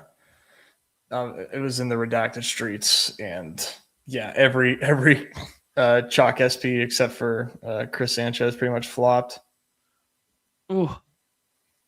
This kind of fucking sucks. You flip the board and you end up with the same combo. But at least we will get someone else to add to it. Jalen Johnson or JB? Let's do JB, unless you don't want to give the Joker guy Jalen Johnson. Don't care. Let's give him a worse combo. Don't care. Love it. No one gives less of a fuck about combos than me. We're all looking for the guy. And then we get Randall here. Pardon me? This is good. The whole point was getting Randall with these two instead of Randall with Tatum and Embiid. So exactly.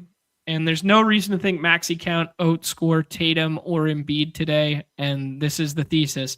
And if we did do Johnson, it's fine because you get Randall added to it. So even though the combo is the same as the right-hand side of the board, at least it has Randall added to it. But we opted for JB being a better play than Jalen Johnson, which, the nerds won't look up from their spreadsheet and see that. But I bet you it's like 0.4 points different or 0.3.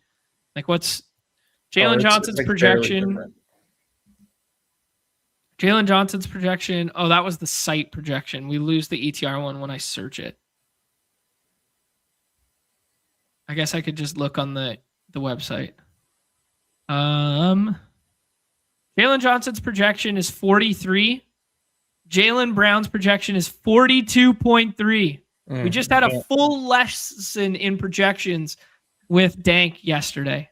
Do you like taking Io here when he falls to this range, or is this still? I think Io's fine here. This is a good spot for Io. I haven't seen him fall here, so people do not let him fall. So this is nice. Yeah, I'm fine with the Io stuff here for sure. Yeah, even with Julius Randle, right? It's like whatever.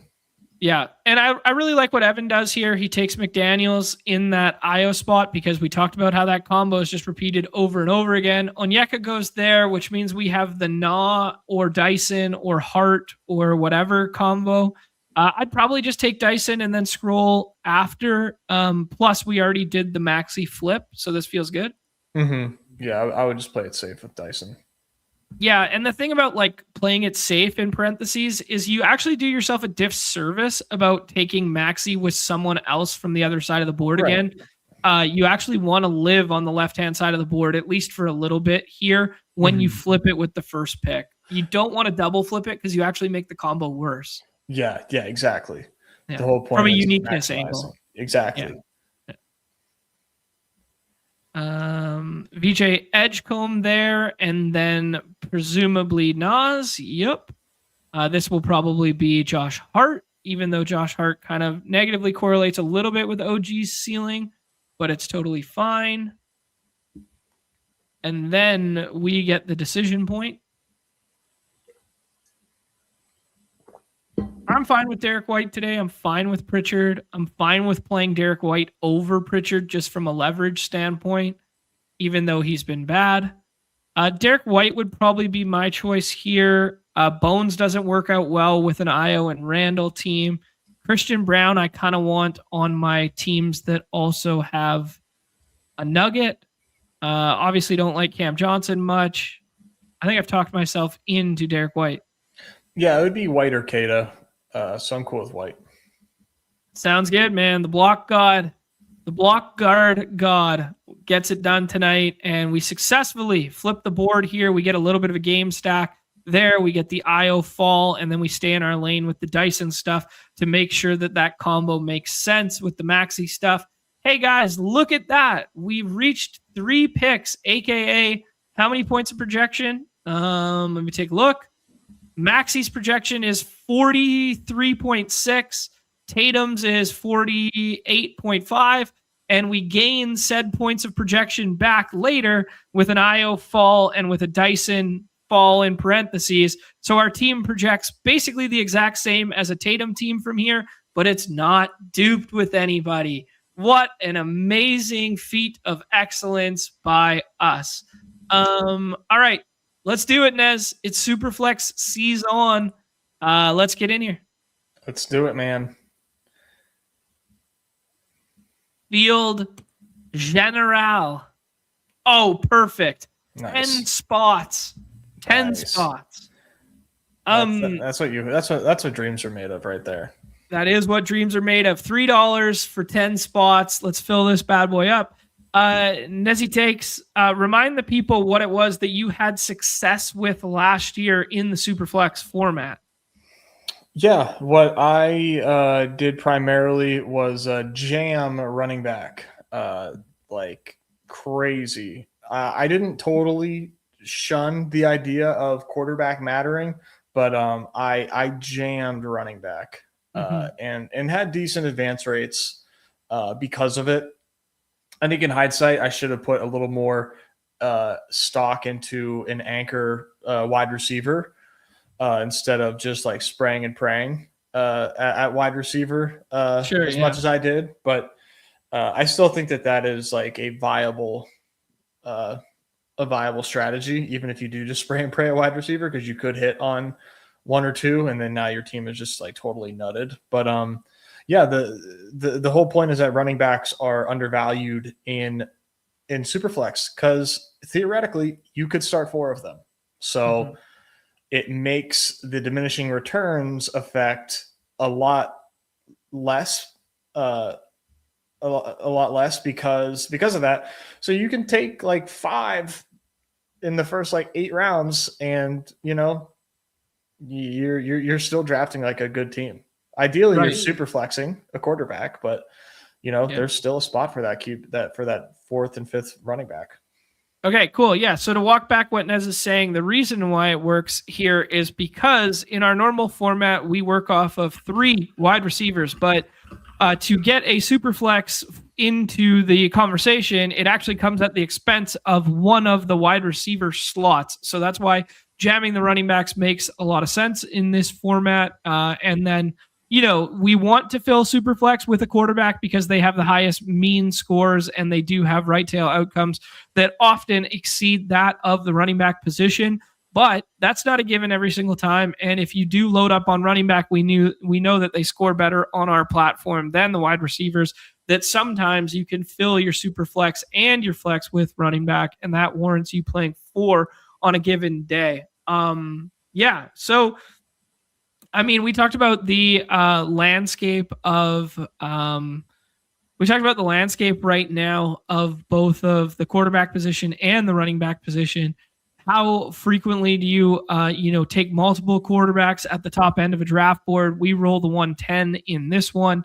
Just from a game theory standpoint, is there like the alpha of like a stack on the right hand side of the board that lines up perfectly with quarterback and wide receiver, or is it just like kind of like grab a quarterback, grab a running back, and have like an anchor build of both? Like, what is your build type kind of lending itself to from like the right hand side of the board? From the right hand side of the board, I typically go running back, quarterback here. Quarterback's totally fine. quarterback, wide receiver, also totally viable here. But I think going quarterback right now is probably the move. It really depends on how you feel about like CMC this season. Mm. Okay. If you love him this season, he's probably worth pulling up.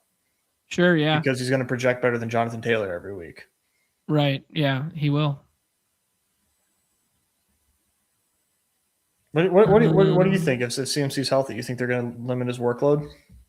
Nope. Yeah. No way. We got Drake May here if we want it, and then we could see if one of the running backs comes back to us, or we could pass on May, take CMC, or yeah, what do you like? I like May. Sounds good to me. He does kind of seem like a little bit tier breaky of like the guys who can run a little bit and be like, up in this area. Yeah. I think May's an awesome pick, man. Damn. Neither of the running backs come back to us, which means we'd have to pull up Cook. We could also do CeeDee Lamb as like an end of a tier. I know you weren't huge on wide receiver. What do you like? Yeah, let's try an anchor wide receiver. Sure. I do think just in a vacuum, like CD has all the traits to be like full-fledged alpha wide receiver 1 on the year. So, I'm not gonna lie, I don't think so. Sure. I just think George Pickens is too good. Yeah, definitely makes sense. Mm-hmm. But I think CeeDee Lamb's a great pick, and I think the Cowboys are going to rock this season. Mm-hmm. A lot of love right now for Ryan Flournoy. Oh yeah, Flournoy. Yeah. Yeah. People are. I mean, that kind of happens every draft season that we steam the back end third piece in Dallas, and it doesn't matter. Well, people were doing it with Turpin, which I thought was really bad because he's like 5'5". Sure. And Cooley lined up in the backfield once. Mm-hmm. Flournoy's kind of like a real wide receiver. Mm-hmm. And nobody was added. And this team's going to chuck. Yeah. I like it. Woo, Tatum, Maxey, Jalen Johnson start. New me. Who are in you guys' rooms? Who do you draft with? He's in there with Eggers, probably. Nice. Speaking of Eggers, he's on the clock here. We got lots of friends and family in this one. Love to see it. Yeah, all red badged up. Look at these sickos. All the red badgers jamming out. People are getting into Superflex. Even Chad Candles on his morning streams is out here drafting some Superflex, getting in the mix. It's really not that much of a switch. The only difference is that like the ADPs are like different. It's not like one like the positional rankings are different, so it kind of like messes with your brains. Sort of, I think is what the hurdle a lot of people have. But you get in here, man, and you see like the patterns and whatnot. Like it's a lot of fun. It's just it's so different than regular best ball because every room is very different. There's not the boards vary every single draft. Yeah, I like that just doesn't happen with BBM. Yeah, that's why we switched a lot of our home leagues to be like 2QB, Superflex, etc. Because like it just introduces like more variance to like. I can't get my guys to do it, man. I tried and tried, and they won't. It's so much better, especially for home leagues. For home leagues, it's immensely better. Chase Brown or I think Chase Brown's a tier break. Okay. RB1 in a great offense. Anybody? Yeah, I mean Samaje is still there, but yeah. No quarterback through 3 rounds for just one team. All right, let's see what Quasi does here. He must be. I know Sidekick is pretty heavy on I saw Chad Candles using it, and they are pretty in on just the flex positions. Okay. And pushing the envelope there. But Jordan Love's nice. Let's see what his second and third QBs end up looking like. Josh Jacobs stands out to me here, just with your running back theory. I'm fine with Kyler too if you don't want to get left behind. Let's do Jacobs. Let's play with fire a little bit here, man. Okay. Our start there: Drake May, Chase Brown, Josh Jacobs, CeeDee Lamb. Man, I like the left-hand side of the board. Always feels so strong when you get like Anchor Allen, because like that Allen, HN, Barkley start is just like, holy fuck, that's better than like everyone out here. Maybe I don't know. Yeah. I think Barkley had a concerning year last year, and Sure. I think Achan's in for a rough go of things. The Dolphins would be a classic like team that we over panic about, and they end up being like good or good enough.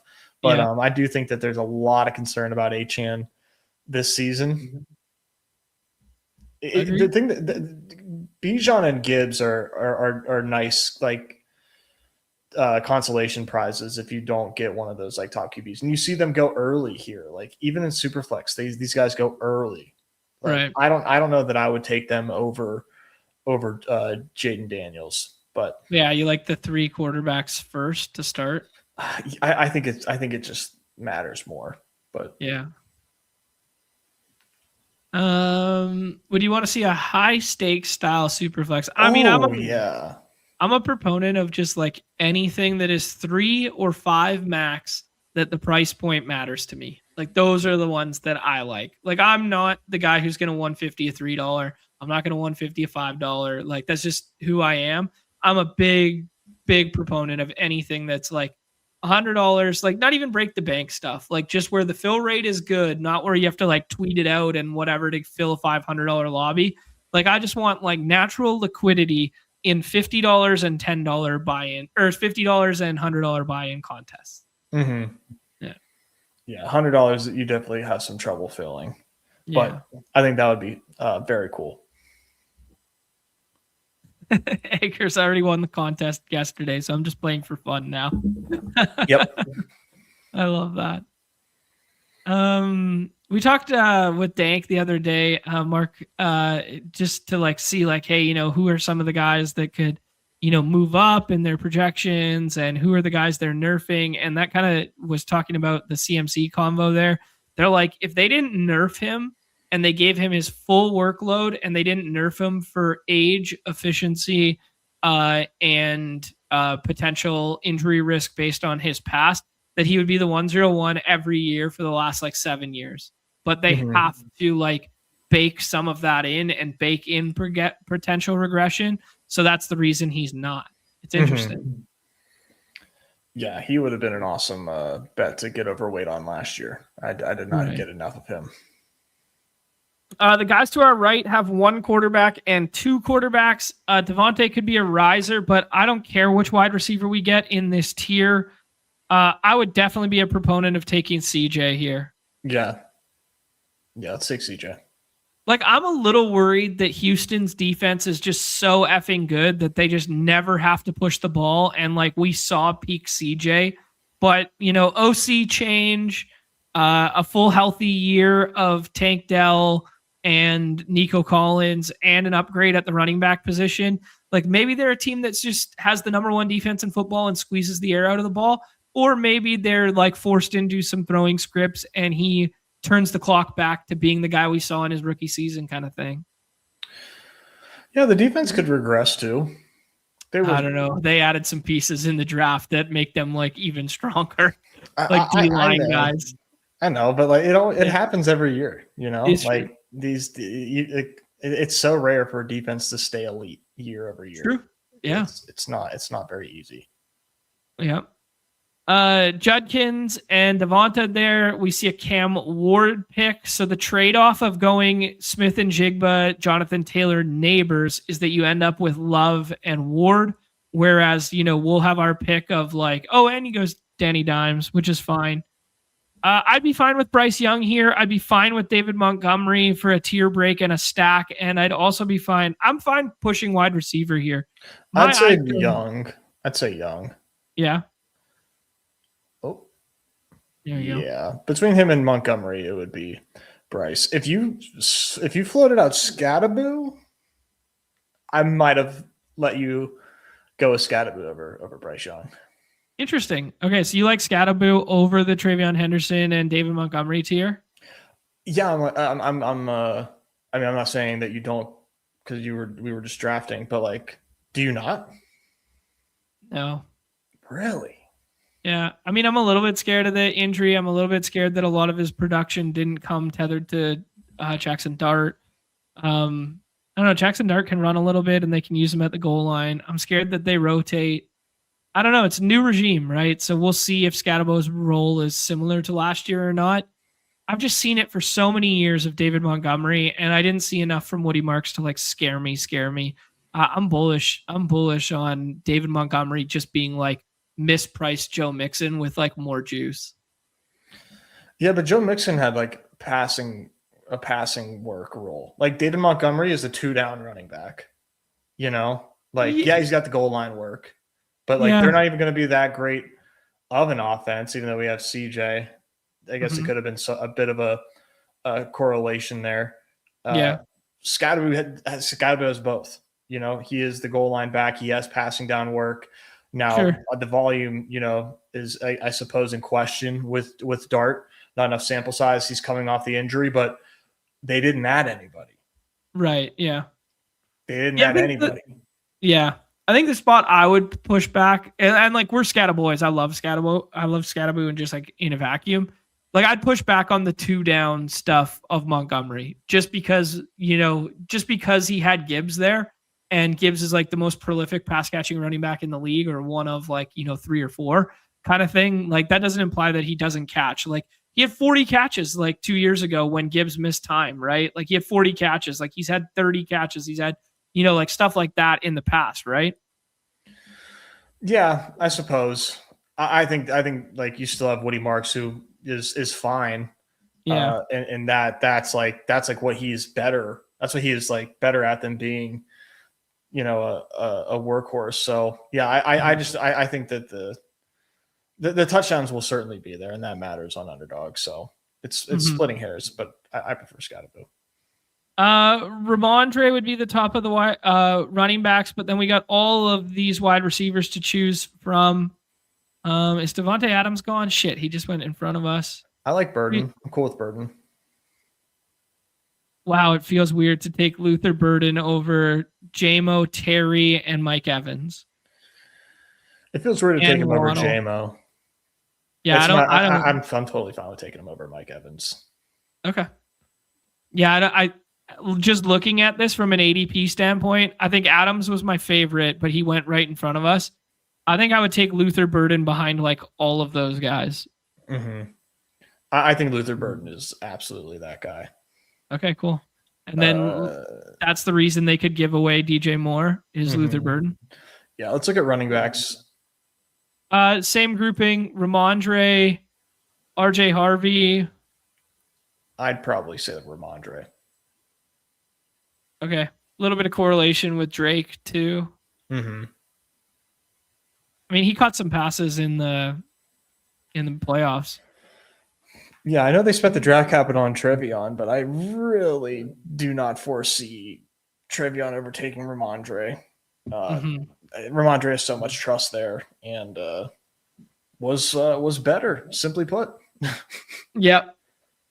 TK just asking my question: what is probably the best projecting build in this? Because this is his first Superflex draft, and just wanted to draft with the fellas. I mean, I think that I just don't think that that's like the right question to ask, because like that really varies on where you are in like on the board. Like it really does dictate. Like I don't think I could ever auto draft a Superflex draft because of how dynamic the rooms are draft to draft, and how much draft position like absolutely changes what you do in these drafts. Ideally, you have 3 quarterbacks that are playing, throughout the year. If that maybe QB3 is playing 75% of the season or 50% of the season. Right. I rarely do 4 quarterbacks. I have to really be punting to do 4. I think you really shoot yourself in the foot by taking 4 quarterbacks in these, unless it's like you get a really strong discount and you have question marks about your quarterback room. Okay. Yeah, my default mindset would have been to take 4. But I guess if you're just playing that all 3 of these guys stay healthy and they're all starters, like none of these 3 have job security risks in our mind. Like if they all stay healthy, like the mean projection on a week-to-week basis is like 16 through 18 point whatever, right? Maybe you get the occasional 20. And then you just like look at it like you're splitting like 4 to 8 points of difference in right tail outcomes each week. So like adding a 4th is like, what's the difference? He's going to have 1 scorable week, right? So that makes sense. Right. Yeah. Unless you are punting and you're like, wow, my QB2, he's not live to start. He's live to get benched. I need to like, piecework this and build a QB, a Superflex QB in the aggregate, then do that. But yeah, ideally you're not doing that. And then, I think I'm really a huge proponent in the running backs in this, but I think you could probably overdo it. I probably overdid it last year. That's why I didn't advance far enough. Yeah. But I certainly got through. We could take our first tight end with Harold Fannin here. Alec Pierce, DK Metcalf, Sutton, Addison no, we didn't do Kyler. Godwin or Reed for me, or Sutton. All right, let's take Godwin then. Old habits die hard. Yeah, I'm into some of these dusty vets that like his situation got better. He's going to be healthy this year, hopefully. Yeah. And no Mike Evans. Right. Yeah, I kind of agree with Eggers that like his build right now is just like anchor quarterback, and he doesn't have a second through 9 rounds. And it's just like the room's not thirsty enough to punish him. And I guess it's because people feel the way you do, that like we got our 3 starters, like we feel all warm and fuzzy. We don't need a 4th kind of thing. Nobody's punishing him. So like 33 quarterbacks will be taken, and like you can just do like Cousins and Geno to end. Well, Geno already went at 29.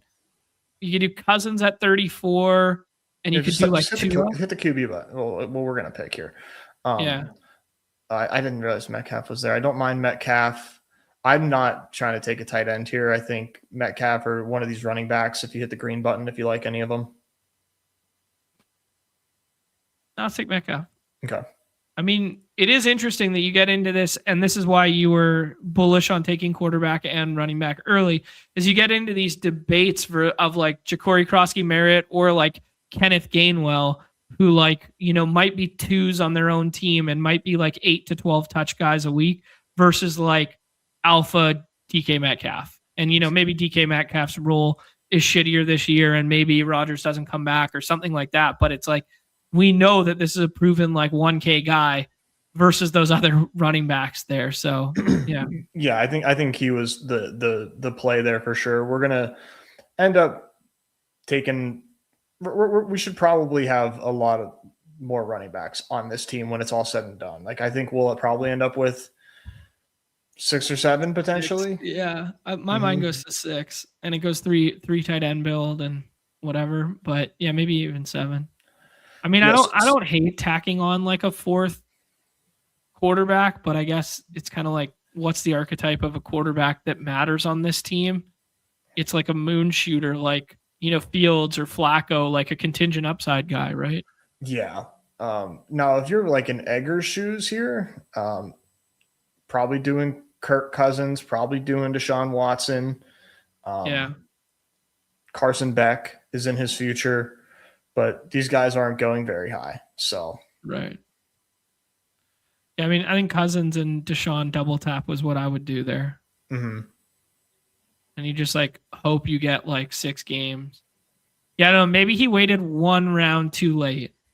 Because if you take like, what's the difference in Tua and Cousins really? Maybe Tua has the job all year. That could be the difference. Yeah, potentially. Because I just don't think that the Raiders are going to be good enough for Cousins to have it all year, but right. I don't know. What if Deshaun Watson is good? Yeah. Insane. But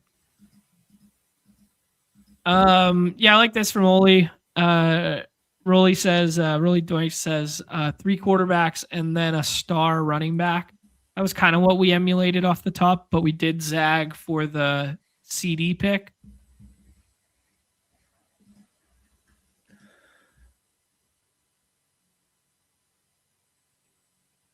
Shador goes there.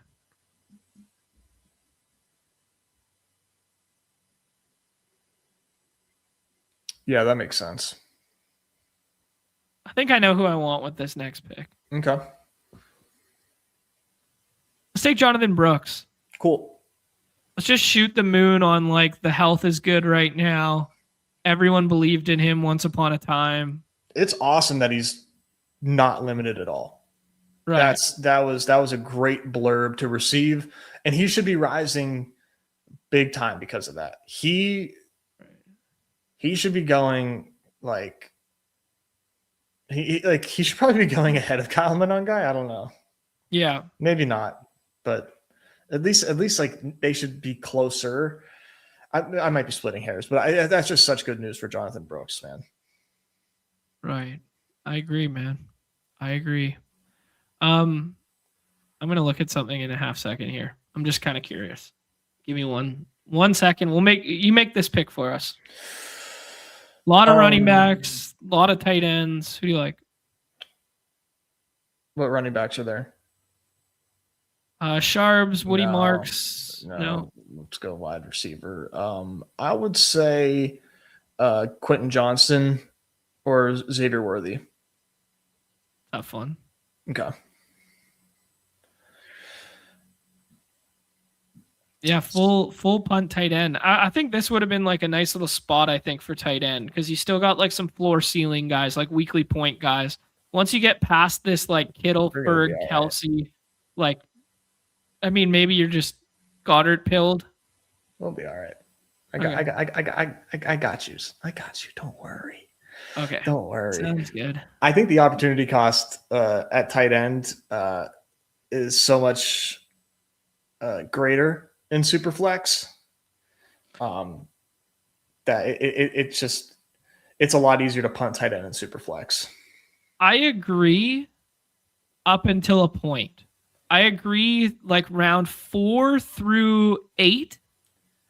But then once the quote unquote starting quarterbacks and starting running backs are off the board and wide receiver flattens out, like how different is the bet between Worthy and who comes back to us at like 54? Like not that stark, but like Ferg or Kittle could be that stark.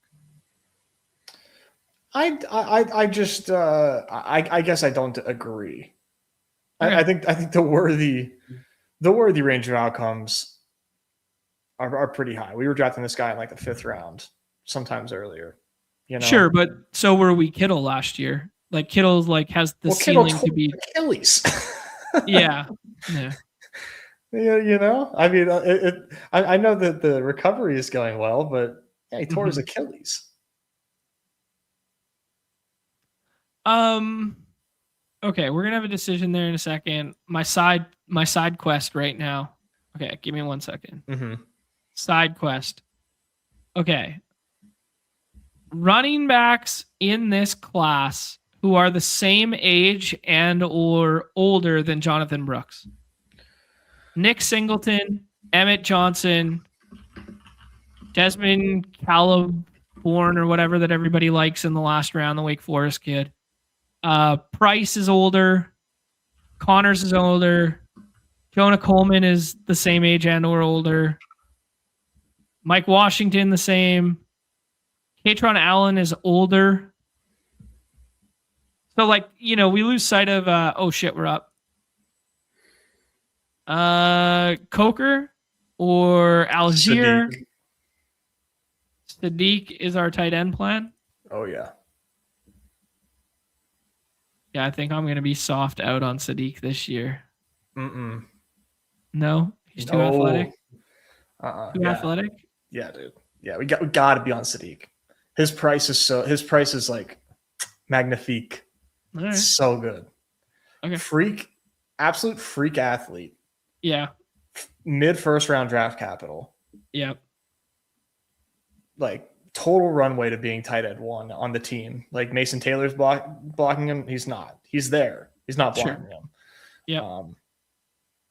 Yeah, he's such a fun bet because like we're gonna take 2 more, so we're insulated from bumps in the road, from variance, but yeah, he's such an awesome bet. I'd take Pacheco here, but Coker stacks. Yeah, I think Coker, but Pacheco's cool too. I don't want to completely really over. I really like the stack there. Okay. Yeah, we got a little Carolina triple thing going now. That's cool. We got Ramondre plus May, which is fine, and we got CJ unstacked, but Tank's there, Jalen Noel, like all these guys in the last round are there if we really want it. Schultz is there. I have a take. It's not like truth serum, but like I was thinking about it more. Mm-hmm. I feel like people need to think about stacking teammates without quarterbacks the same way we think about stacking with quarterbacks, like way more. And just making bets on offenses. Right. Yeah. So it doesn't matter that like, hey, like we don't have to force, Keyshawn Booty, or I guess that's a bad example, but we don't have to force Mac Hollins onto this team because we have Drake May. We can just stack Tyreek Hill with Worthy and be like, Chiefs go Burr, and he ends up a Chief or whatever. I'm just thinking about that one because it's in the chat. But yeah, but like with Jacobs, like it would. I think that like taking Jacobs and you don't have Love, but like adding Kraft, adding Golden, yeah, and these other teammates that are not Love, there are still benefits there that it's not done enough on purpose. Mm-hmm. That it is a good idea because of the correlation of being on a good team and and a bet on the team and having more plays. It's sort of like football. It's sort of like baseball minus, the infinite possibilities of the correlation compounding. Uh-huh. And, we're splitting touchdowns, but the idea that getting first downs and having more plays and how that compounds for everybody and more opportunities for everybody, I think is a little overlooked. Yeah, no, it really makes sense to me. It makes most sense with running backs because you do the we're going to be up here. We'll do this in a second.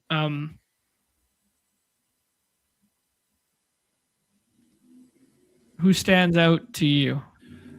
Emmett Johnson. Okay. Emmett Johnson, Singleton, Tank Bigsby. We also got the Stephon Diggs or Stowers. There. We can take another tight end, another rookie tight end. He might be there when we come back too. Okay. I mean, I kind of like Cade Otton a little bit more than Stowers, and we get that correlation with Chris Godwin. Is Otton still around? Yeah, he's just a little bit lower. We lost Henry and Schultz that were stacking partners, which is kind of unfortunate there. Because one of them would have fit really nicely.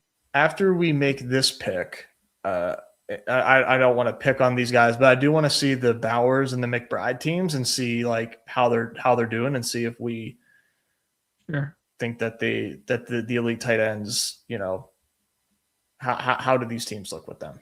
Okay, yeah, the stacking stuff makes a lot of sense with wide receiver because tight end plus running back or wide receiver plus running back, because it's like something you do in DFS where you encapsulate the score via the running back because they move the ball downfield. So it works both macro in terms of like a season long bet on an offense, but then it also works micro on like a week 17 level of like wide receiver moves ball downfield, does not score touchdown, but touchdown is then scored by running back kind of thing. Mm-hmm. Yeah. Yeah, I think it's a pretty good take, like in a vacuum. All right. The Bowers team, 4th round Bowers goes alongside Lamar, Jefferson, Walker, AJ Brown, and then he goes Mendoza and Rodgers. A couple other running backs, then goes with Andrews. He's got a 3 quarterback build. with Rogers, Mendoza, and Lamar to go alongside Bowers. And then the Trey McBride team takes him in the 3rd round on the right-hand side of the board. CMC, McBride, Caleb, and Goff, and then basically punts tight end forever and goes Devonta Smith, Judkins, J-Mo, a Doomsday Reed. Okay. Grads. Yeah, I think these teams turned out fine. I don't think I would have taken Gadsden there, but I agree with if you do elite tight end, you're almost certainly building a 2 QB team. Almost certainly, because you are just so far, you're playing catch up at volume at the other positions that it's a struggle to take more than 2. 2 tight ends, not 2 QB. 2 QBs. Oh, really? 2 tight ends, no doubt. Yeah, but 2 QBs, yeah, it's a struggle in my opinion.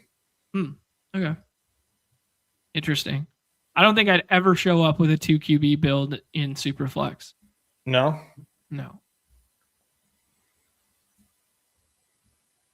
Their floors are just so high. Like the opportunity cost of like Ramondre hitting our flex, let alone our super flex, is just like not worth it. You just take a shot on a different contingent back later. Yeah, I think I'd be like, we're back up here. Nez, I know you like Emmanuel Wilson. We also got Tank Dell for the stack. Let's do Tank Dell. We're done at quarterback. Yeah. Yeah, we need another tight end, but let's definitely do Tank Dell. Okay.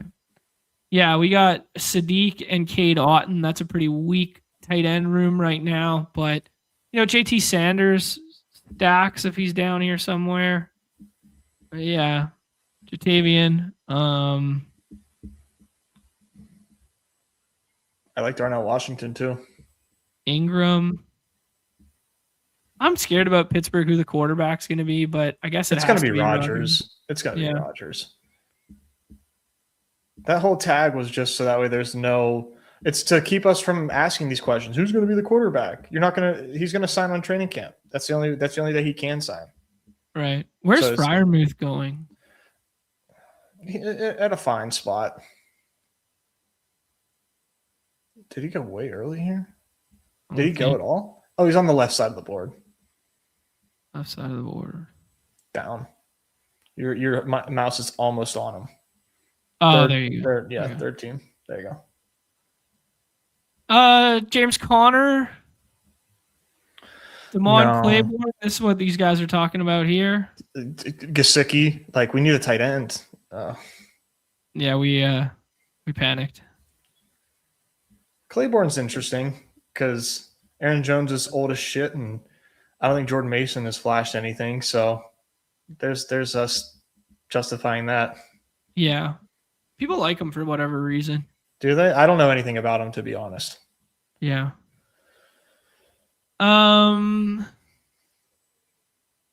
Okay, Goods is in our draft, and he is saying the Sims like the elite tight ends and volume at tight end, so you can start 3 if you need to. Why would you, if you were starting more than one tight end, it's probably bad. From a ceiling standpoint, yes. From a best ball having a usable score per week point of view, it's not that different than a contingent running back because you're just touchdown hunting. I had a conversation with Sack about this last year too, and he told me this, and I don't know if his opinion came from the Sims or from his brain. But yeah, I elite and volume, I can't get on board with that. Yeah. I mean, I'd be pretty happy with like a Bowers plus.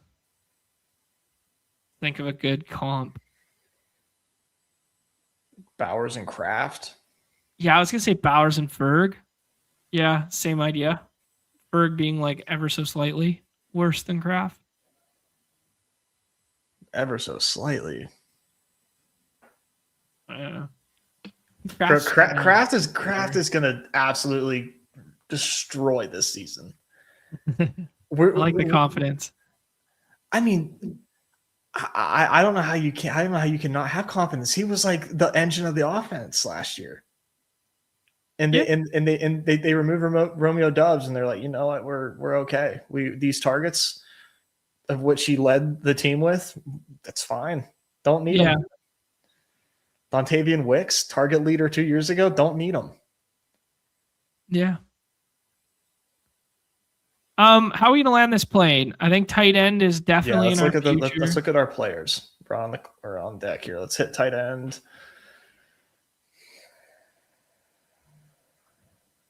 Who's that rookie New England tight end that everybody likes? Delp This guy. Claire. Yeah, where's that Claire guy? I don't know. JT Sanders. JT Sanders. Oh. All right.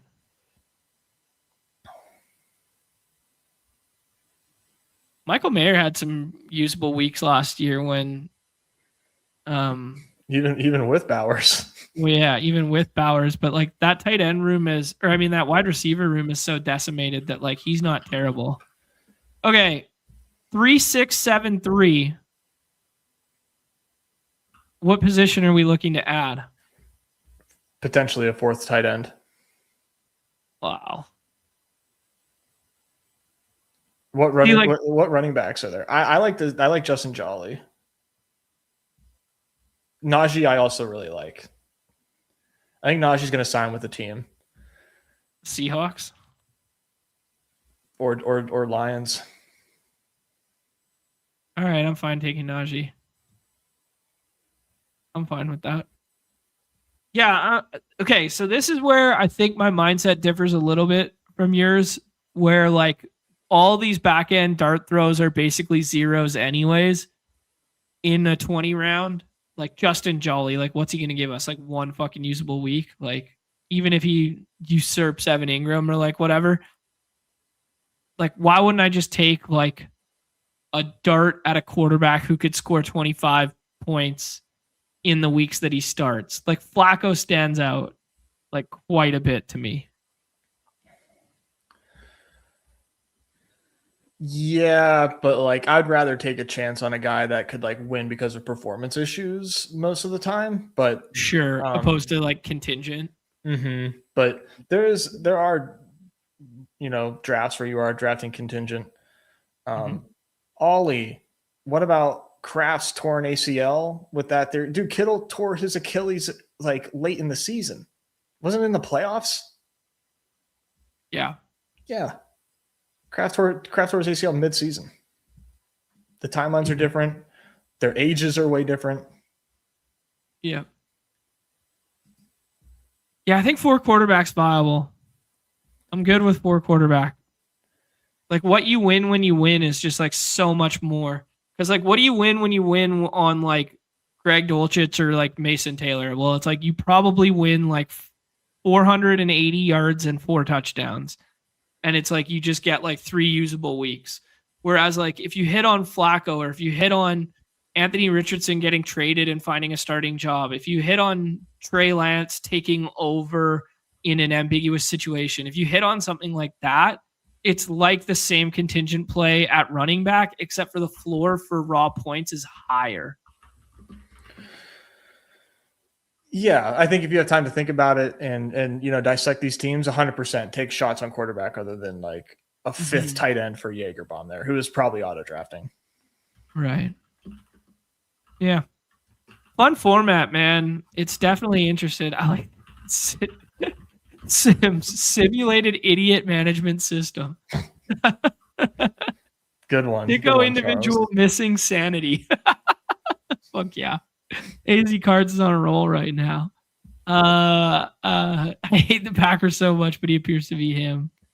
Okay, Purple Yosh, resident Detroit guy, says 0 chance that the Lions sign a running back who isn't a practice squad guy. That's probably good. I don't really want Najee going there anyways. Yeah, I don't want him there either.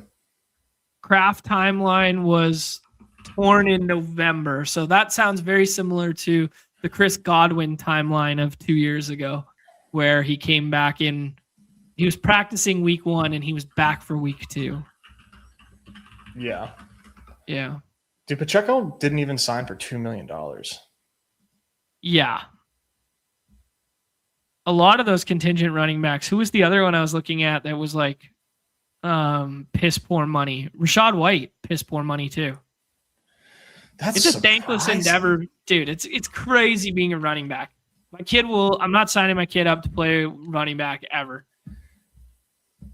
He's like, yo, I want the ball. I'm like, no, dude, you want the ball, play soccer. Like, get the fuck out of here. Like, you can't make any money playing running back. Dude, 27-year-old Rachaad White gets his first non-rookie contract deal, right? Because he's 4 years of control on a rookie entry deal when he was drafted in the third round. So a third round rookie running back. Guess how much money he earned without restructuring his deal in 4 years with Tampa? I honestly have no idea. $5 million. And like only guaranteed money was less than $1 million. His guaranteed money was $900,000. And then this year he signs his big free agency window, his huge payday at 27 is $2 million with $400 up front, 1.7 guaranteed at least. And then he gets incentives for thresholds. So if he stays healthy and gets to 900 yards, he gets $500,000. If he gets to 500 receiving, he gets 400. If he gets to 10 touchdowns, which he'll never ever get to, he's worth like another 600K. Man, these guys get fucked. Yeah, it sucks. It really does suck. Wow. Not if he's a cowboy. Should we recap this team so I can get out of here? I gotta go. Yeah. Let's do this. That's crazy. All right, dude. First Superflex 3773, which is the 3663 of our generation in Superflex. Leaned into that running back and quarterback early stuff, and then backfilled and punted tight end. May, CJ Stroud, and Bryce Young. Competent quarterback room. Chase Brown, Josh Jacobs, and Ramondre Stevens. So effing boring. But then we take some shots on Brooks, Emmett Johnson, Calborn, and Najee Harris. And then we go anchor with CeeDee Lamb. And then we go Burden, Godwin, Metcalf, Worthy, Coker, and then a tank Dell Skinny. And then we take shots at Sadiq Bey upside, or Sadiq Bey. Oh, he's Bey, all right. Oh, fuck. We take up shots on Sadiq. And then we go some floor shopping with Otten, and then Jatavion Sanders for a skinny stack there, or I guess a little bit of an onslaught with the Panthers. Nez doesn't suck or doesn't fuck. This team sucks. We botched the tight end room with the Damon Claiborne pick. I really would have tied the room together, but it's not the worst team in the world. I'm still holding out hope that JT Sanders can be a good player or be a decent player or see the field or something. Give me anything. But yeah, this is a pretty balanced team. If Drake May is unequivocally him, this team is pretty damn good. I will say, I think we botched the tight end room long before a 1v1 of Claiborne versus Gesicki. I don't think Gesicki over Sanders was the big cherry on top that we needed. Like, I think it would have helped a lot. It's not like that different, is it? Gesicki, I think, is a little more secure. Yeah. I think if I could have a pick back, I would take the Worthy out. So I would take Worthy out, and I would take either Ferg, Kittle, Andrews, Kelsey, any of these guys that feel like, spike week potential coupled with floor. And then I would have taken a shot on a different wide receiver in the Sadiq spot. Maybe a Jennings, maybe a Shaheed, maybe a McMillions, something like that. Yeah, that's fair. I think that would be the spot. Yeah. But yeah, I do tend to agree with you. Yeah, I do tend to agree with you that it does not fuck. Tyler was the only guy to go 2 quarterback in here, and it's Caleb plus Goff. That feels a little thin to me. Eggers went 3-5-10. That's something new I haven't seen, especially when you only have to start 2 wide receivers. So yeah, interesting. But he loaded up on the running backs and the elite quarterback. So it was kind of like, where do you spend the capital? Yeah, fun stuff, man. Yeah. Rockhard always loves being in here because he tells us that he eats every single time when streaming alongside us. Time will tell, my friend. Time will tell. All right, guys. Best of luck in the playoff streets this evening. Enjoy 5 games of Game 6 with winner go home. Implications, I know I will, especially with no baseball on tonight. We'll be back tomorrow. Any parting words for the people, Nez? No, I will see you in the lobbies tomorrow because I guess there's some baseball or there's some basketball tonight. But yeah, baseball tomorrow. There's nothing tonight. So see you guys then. Yes, we will be back tomorrow to discuss it all. We will have 3 games of hoops, and then we will have a bunch of baseball tomorrow. Imagine we have a full slate after Getaway Day, all those new series starting. So do us a favor, hit the like, subscribe, notification bell, all that fun stuff, and check out the Solver. Promo code BADGE at sign up, 20% off there. Everybody's favorite time of the show, the end. Peace.